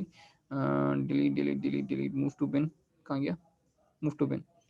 ठीक है जी, ये इमेजेस की हमारे पास images.png मेरे पास रखा हुआ है, ये इमेज मुझे अपने पास स्क्रीन पे अटैच करवाना है। तो ये सर ये PNG और SVG में क्या फर्क है? SVG आपको इमेज के अंदर बाउंड करने के लिए, शायद पता नहीं, मुझे आईडी तक कंफर्म कि वो सपोर्ट कर पाएगा नहीं कर पाएगा, इसलिए दो अलग अलग इमेज फॉर्मेट थे यार। ये तो हमने बहुत पहले बहुत डिटेल में पढ़ा था, कहाँ पे कौन सा फॉर्मेट सपोर्ट करता है, आपको कौन सा फॉर्मेट यूज़ करना चाहिए। इमेजेस की डिटेल रिकॉर्डिंग देखिएगा, वहाँ पे आपको मिल जाएगा। इमेजेस हमने बहुत डिटेल में देखे थे। खैर, हमारे पास इमेज जो अभी हम यूज़ करने जा रहे हैं जनाब, उसका नाम है images.png। इसका नाम मैंने रीनेम करके कर दिया मैंने, सॉरी पब्लिक को नहीं, images.png को रीनेम करना है।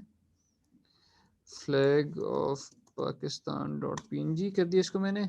अब ये फ्लैग ऑफ पाकिस्तान.png अगर मुझे किसी ईजेस फाइल के अंदर यूज़ करना है तो सबसे आसान तरीका क्या था मेरे पास कि मैं यहाँ पर आऊँ और यहाँ पर आकर मैं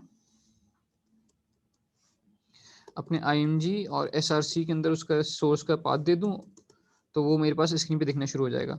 लेकिन मसला ये है कि ये जो फाइल्स होती हैं, स्टैटिक फाइल्स होती हैं, चाहे इमेजेस हों, चाहे जावास्क्रिप्ट की फाइल्स हों, चाहे CSS की फाइल्स हों, या इस तरह की कोई भी एक्सटर्नल फाइल हो, वो डायरेक्टली आपके पास पेज पे लिंक नहीं हो पाती। उसके लिए आपको स्टैटिक यूज़ करना पड़ता है। स्टैटिक का मिडलवेयर यूज़ करना पड़ता है, या स्टैटिक टाइप आपको बाउंड करवानी पड़ती है। उसके लिए अगर मैंने कहा एक्सप्रेस स्टैटिक सर्च करा मैंने, serving static files Inn Express, उसके लिए क्या करना पड़ेगा आपको, express.static यूज़ करना पड़ेगा आपको, और बताना पड़ता है कि कहाँ पर आपके पास कौन सा फोल्डर है जो आपको स्टैटिक के तौर पे यूज़ करना है। तो मैं आया दोबारा से विजुअल स्टूडियो कोड के अंदर, और विजुअल स्टूडियो कोड के अंदर आके हमने क्या काम कहा, हमने कहा app2.js के अंदर आके मैंने यहाँ पे पहले बताया, सारे एक जगह यूज़ कर लेते हैं। ये app.use क्या एक्सप्रेस, सॉरी express.static, और स्टैटिक के लिए हमने कौन सी डायरेक्टरी यूज़ कर रहे हैं, हम कह रहे हैं ./public। पब्लिक के नाम का जो फोल्डर है वो हम इसको स्टैटिक के तौर पे यूज़ कर रहे हैं। ऐसे आपने इन्होंने यहाँ पे देखें सिर्फ और सिर्फ फोल्डर का नाम बताया हुआ, या आपने फोल्डर का रेफरेंस बता दें, वो दोनों तकरीबन सेम बात है। अच्छा, अब यहाँ पे आके क्या करूँगा जनाब, मैं यहाँ पे आके मैं इस वाले फोल्डर पब्लिक के बाद से जो लिंक जो पाथ बन रहा है वो बताऊँगा मैं। images/flag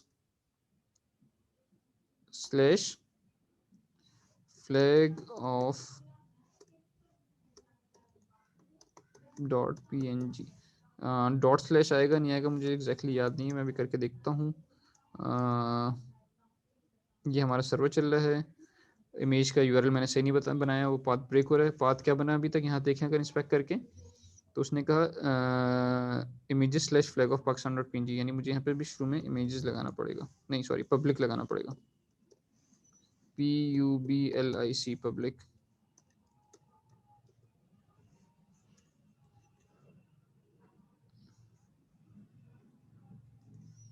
ये स्लैश नहीं आएगा,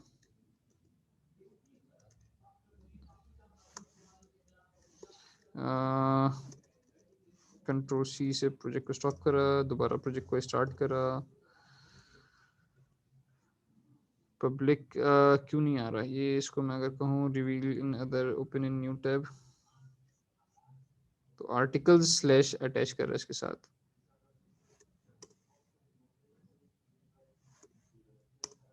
हाँ अब सही है। मैंने यहाँ पर जो है डॉट स्लैश लिख दिया था, इसकी ज़रूरत नहीं है, वो सिर्फ कहता है नाम बता दे मुझे डायरेक्टरी का। तो रूट पे जो डायरेक्टरी थी उसका सिर्फ नाम बताना था। यहाँ पे जो मैंने करा हुआ था अंडू कर दूँ उसको मैं, ये सही है अपनी जगह, स्लैश आएगा images/images के अंदर png। अब मैं अगर रिफ्रेश करता हूँ तो यहाँ पे उसने मुझे वो स्टैटिक फाइल उठा के दिखा दी, कनेक्ट करवा दी। क्या करना होता है आपको सबसे पहले आपको अपने पास app.use express.static के अंदर अपने फोल्डर का नाम बता दिया कि कौन सी फोल्डर आपका एक्सप्रेस स्टैटिक के तौर पे यूज़ होगा। हमने बता दिया पब्लिक के नाम की जो डायरेक्टरी है हमारे पास कहाँ गई, ये पब्लिक के नाम की जो डायरेक्टरी हमारी स्टैटिक के तौर पे यूज़ होगी। और फिर जब आपने उस फाइल को कनेक्ट करवाना है, अटैच करवाना है पेज के साथ, तो आपने पब्लिक के आगे का यूआरएल बताना है /images/flag of pakistan.png। इसी तरह मैं इसी के अंदर आके एक CSS की फाइल बना के दिखा देता हूँ आपको, वो भी स्टैटिक फाइल कंसीडर होती है। तो पब्लिक के अंदर हमने एक नया फोल्डर बनाया स्टाइल्स के नाम का। स्टाइल्स के अंदर आके मैंने कहा न्यू फाइल कर दो app.css। तो app.css के अंदर आके मैंने कह दिया app.css के अंदर आके हमने क्या यूज़ करा हुआ है, h2 और h4 यूज़ करा हुआ है। तो h2 का मैंने कह दिया पैडिंग 0 और मार्जिन 0, h2 हो गया जनाब। और h4 के अंदर मैंने कह दिया h4 के साथ कि बैकग्राउंड डैश कलर जो है वो बीज यूज़ कर लो। सही है। अभी तक मेरे पास पेज के ऊपर कोई फ़र्क नहीं पड़ा क्योंकि मैंने उस फाइल को अटैच नहीं करवाया CSS की फाइल को। तो CSS की फाइल को अटैच करवा लेते हैं पेज के ऊपर आके, HTML फाइल या EJS फाइल के अंदर आकर list.ejs के अंदर आए, यहाँ पे आके मैंने कहा स्टाइल, सॉरी लिंक होता था, LIN के रिलेशन के अंदर आपने बता दिया क्या, STYLE स्टाइल शीट, और href के अंदर आके आप बताते थे उसका URL क्या होगा, तो URL क्या होगा, पब्लिक के आगे का फोल्डर बनेगा, तो पब्लिक के अंदर कहाँ है आपके पास, पब्लिक के अंदर /styles/app.css, तो मैंने कहा /styles/app.css, सेव करवाया, रिफ्रेश करवाया, तो मेरे पास वो आर्टिकल वो उसका इफेक्ट दिखना शुरू हो गया, क्या पैडिंग अप्लाई हो गई और मार्जिन अप्लाई हो गई, साथ में ऑथर को बैकग्राउंड कलर मिलना शुरू हो गया। इमेजेस मैंने यहाँ पे कह दिया कि जितने भी इमेज है IMG का टैग है, IMG का टैग था, इसके होवर पे इसका क्या कर दो, इसको ट्रांसफॉर्म कर दो स्केल 1.2 और ट्रांजिशन जो है वो कह दो ट्रांसफॉर्म 1s, रिफ्रेश कराया तो ये उसने उसके ऊपर वो ट्रांसफॉर्म अप्लाई करवा दिया। बहरहाल CSS के अंदर आप जो भी काम करना चाहें आप काम वो वाला करवा दें, बट अभी समझाने के लिए मैंने क्या काम करा, समझाने के लिए मैंने आपको ये दिखा दिया कि आप जिस तरह इमेजेस चाहें वो आप उसको इमेजेस अटैच कर सकते हैं, CSS की फाइल अटैच कर सकते हैं, और अगर आपके पास जावास्क्रिप्ट भी आपने इस फाइल के अंदर नहीं लिखनी बल्कि अलग लिखनी है तो जावास्क्रिप्ट भी अलग लिख के उसको अटैच करवा दें। किसी HTML फाइल को आपने सर्व करवाना है तो HTML फाइल को भी आप एज पब्लिक फोल्डर के अंदर आप यहाँ पे आके एक नई फाइल बनाता हूँ, मैं नया फोल्डर बनाया, मैंने कहा HTML, और HTML के अंदर आके मैंने लिख दिया एक नई फाइल लिख दी मैंने sample.html, sample.html के अंदर लिखा मैंने कि this is a sample file to show static files। अब ये क्योंकि सैंपल के अंदर रखा है मैंने EJS, ये मैंने इसका एक्सटेंशन में कुछ भी रख दूं, सैंपल के अंदर रखा है तो मैं इसके अंदर EJS वाला काम नहीं कर पा सकता, यानी इसके अंदर सर्वर से वेरिएबल्स नहीं भिजवा सकता। हाँ, लेकिन मैं ये कर सकता हूँ कि मैं इसको एक्सेस कर सकता हूँ, कैसे, लोकल होस्ट 7000 के अंदर मुझे कहाँ मिलेगा, /public के अंदर, पब्लिक के अंदर आगे जाने के बाद मुझे HTML और sample.html, तो ये देखें वो sample HTML फाइल रेंडर होना शुरू हो गई, मेरी स्क्रीन पे दिखना शुरू हो गई एज प्लेन कंटेंट।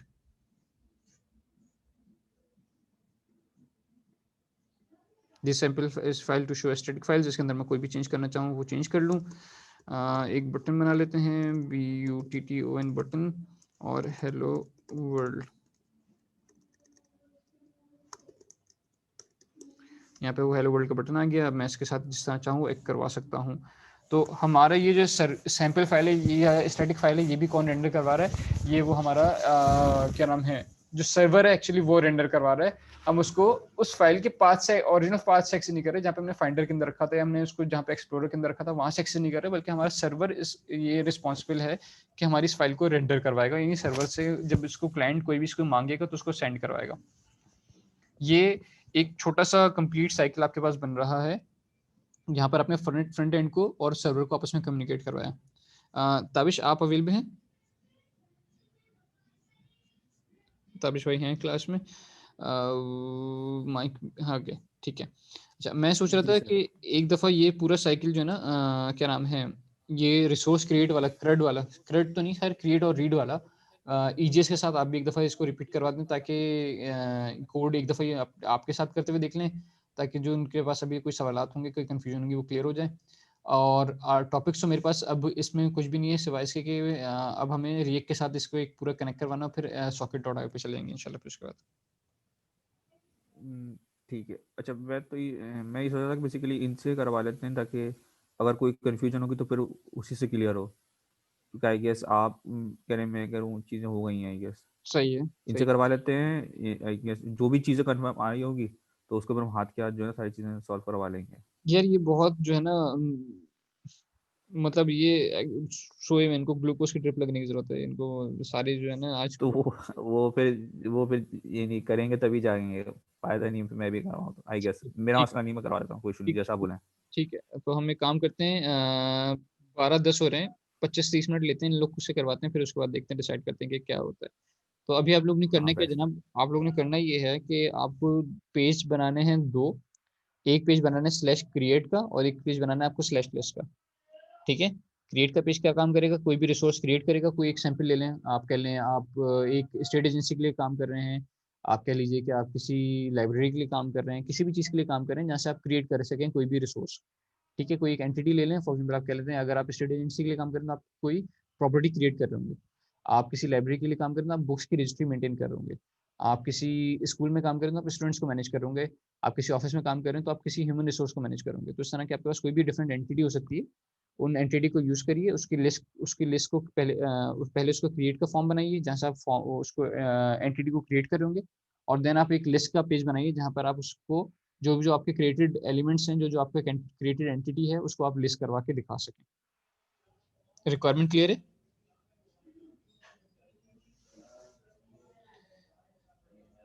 शुरू हो जाइए, कोशिश कीजिए शाबाश काम करने की, ताकि थोड़ा सा आपका हाथ खुले, आइडिया हो कि काम क्या चीज़ है। क्या हम करना है सर? क्या करना है दोबारा बता देता हूँ आपको। हमारे पास कोई भी एक एंटिटी ले लेते हैं, थोड़ी देर के लिए हम कह लेते हैं हम सारे जो हैं वो एक स्टेट एजेंसी के लिए काम कर रहे हैं, किसी भी रियल एस्टेट के लिए काम कर रहे हैं, और हमारे पास डिफरेंट तरह की प्रॉपर्टीज़ आती हैं। तो आपने काम ये करना है कि आपने प्रॉपर्टीज़ को क्रिएट करने का और प्रॉपर्टीज़ को लिस्ट करने का। तो आपके सर्वर, आपका प्लेन एचटीटीपी का सर्वर बनेगा, उसमें ईजेस की फाइल्स होंगी, दो फाइल्स होंगी, एक लिस्ट की यूआरएल पे रेंडर होगी और एक क्या नाम है क्रिएट के यूआरएल पे रेंडर होगी और एक लिस्ट के यूआरएल पे रेंडर होगी। दो डिफरेंट एंड पॉइंट हो गए, क्रिएट और लिस्ट। जब आप क्रिएट की रिक्वेस्ट करें तो आपकी रिसोर्स क्रिएट हो जाए, तो आपके पास क्रिएट का एक गेट का यूआरएल होना चाहिए और एक क्रिएट का पोस्ट का यूआरएल होना चाहिए। देन एक आपके पास एक लिस्ट का अलग पेज होगा जो क्या काम करेगा, सिर्फ और सिर्फ जो जो आपके पास क्रिएटेड एलिमेंट्स हैं उनकी लिस्ट दिखा देगा, यानी जो जो प्रॉपर्टीज आपने क्रिएट करी हैं, 2 4 4 100 जितनी भी प्रॉपर्टीज आपने क्रिएट करते चले जाएं, उन सबकी लिस्ट आपके पास स्क्रीन पर आ जाए। क्रिएट करना है और लिस्ट करना है, ये काम है। कोशिश करते हैं सर। ठीक है जी, आज की क्लास में यहाँ रैप करूँगा। हमने आज देखा है जो टॉपिक्स, उसमें हमने 2 3 4 मुख्तलिफ चीज़ें देखी। हमने सबसे पहले देखा कि आप कस्टम मिडलवेयर्स कैसे बनाते हैं। सेकंड हमने ये देखा कि कस्टम मिडलवेयर्स बनाने के बाद आप अपने पास व्यूज़ को कैसे यूज़ करते हैं। व्यूज़ के लिए हमने EJS के नाम का एक व्यू इंजन यूज़ करा। और थर्ड हमने ये देखा कि आप किस तरह स्टैटिक्स को यूज़ करते हैं। व्यूज़ आपके पास इसलिए काम आते हैं कि आप सर्वर से कोई पेज रेंडर करवाएं, अगर आप चाहें तो उसके साथ कुछ इन्फॉर्मेशन भिजवा सकते हैं। ये भी हमने देखा, जैसे हमने एक हार्ड कोड स्ट्रिंग भेज के देखा था, और हमने पूरी एक एरे भेज के भी देख ली। सेकेंडली हमने ये देखना है स्टैटिक जो देखा, थर्ड हमने काम, उसमें हमने ये देखा कि आप किस तरह अपने पास इमेजेस, CSS और जावास्क्रिप्ट फाइल्स को अपने व्यूज़ के साथ कनेक्ट करवाते हैं। अगर आप चाहें तो उसके अंदर कोई और भी फाइल रख सकते हैं, फॉर एग्जांपल आप कोई जिप फाइल रखना चाहें, कोई HTML फाइल रखना चाहें, उसको डायरेक्ट रिसोर्स के साथ लिंक करवाना चाहें अपने पास, तो आप लिंक करवा सकते हैं। आपका सर्वर सिर्फ और सिर्फ ये काम करेगा व्यूज़ की मदद से कि आपका व्यू रेंडर करवाएगा। इसके अलावा जो आपकी डिफरेंट फाइल्स होंगी, इसके अलावा वो आप पब्लिक के नाम की डायरेक्टरी के अंदर रखेंगे, जो कि कन्वेंशन है, और वो स्टैटिक डायरेक्टरी होती है, उसको आप स्टैटिक मार्क करवाते हैं app.express.static को यूज़ करते हुए। आज की क्लास के लिए टॉपिक यहीं तक है। नेक्स्ट क्लास में हम इंशाल्लाह सेशन मैनेजमेंट देखेंगे थोड़ा सा, और हम ये देखेंगे कि रियल टाइम कम्युनिकेशन के लिए सॉकेट आईओ किस तरह काम करता है। देन अगली क्लास में हम थोड़ा सा डेटाबेस को स्टडी करेंगे, और उसके नेक्स्ट क्लासेस में हम एक फुल फ्लैश CRUD एप्लीकेशन बना लेंगे, जिसमें हम फ्रंट एंड बैक एंड और फ्रंट एंड सर्वर और डेटाबेस, ये तीनों चीज़ें, तीनों लेयर्स पे इंशाल्लाह हम काम करेंगे। This is all for today. अगर आपके पास कुछ कंसर्न्स हो तो आप मुझे कम्युनिकेट कर सकते हैं फेसबुक पे, व्हाट्सएप पे। I will try to answer as early as possible. Thank you so very much. अल्लाह हाफिज़।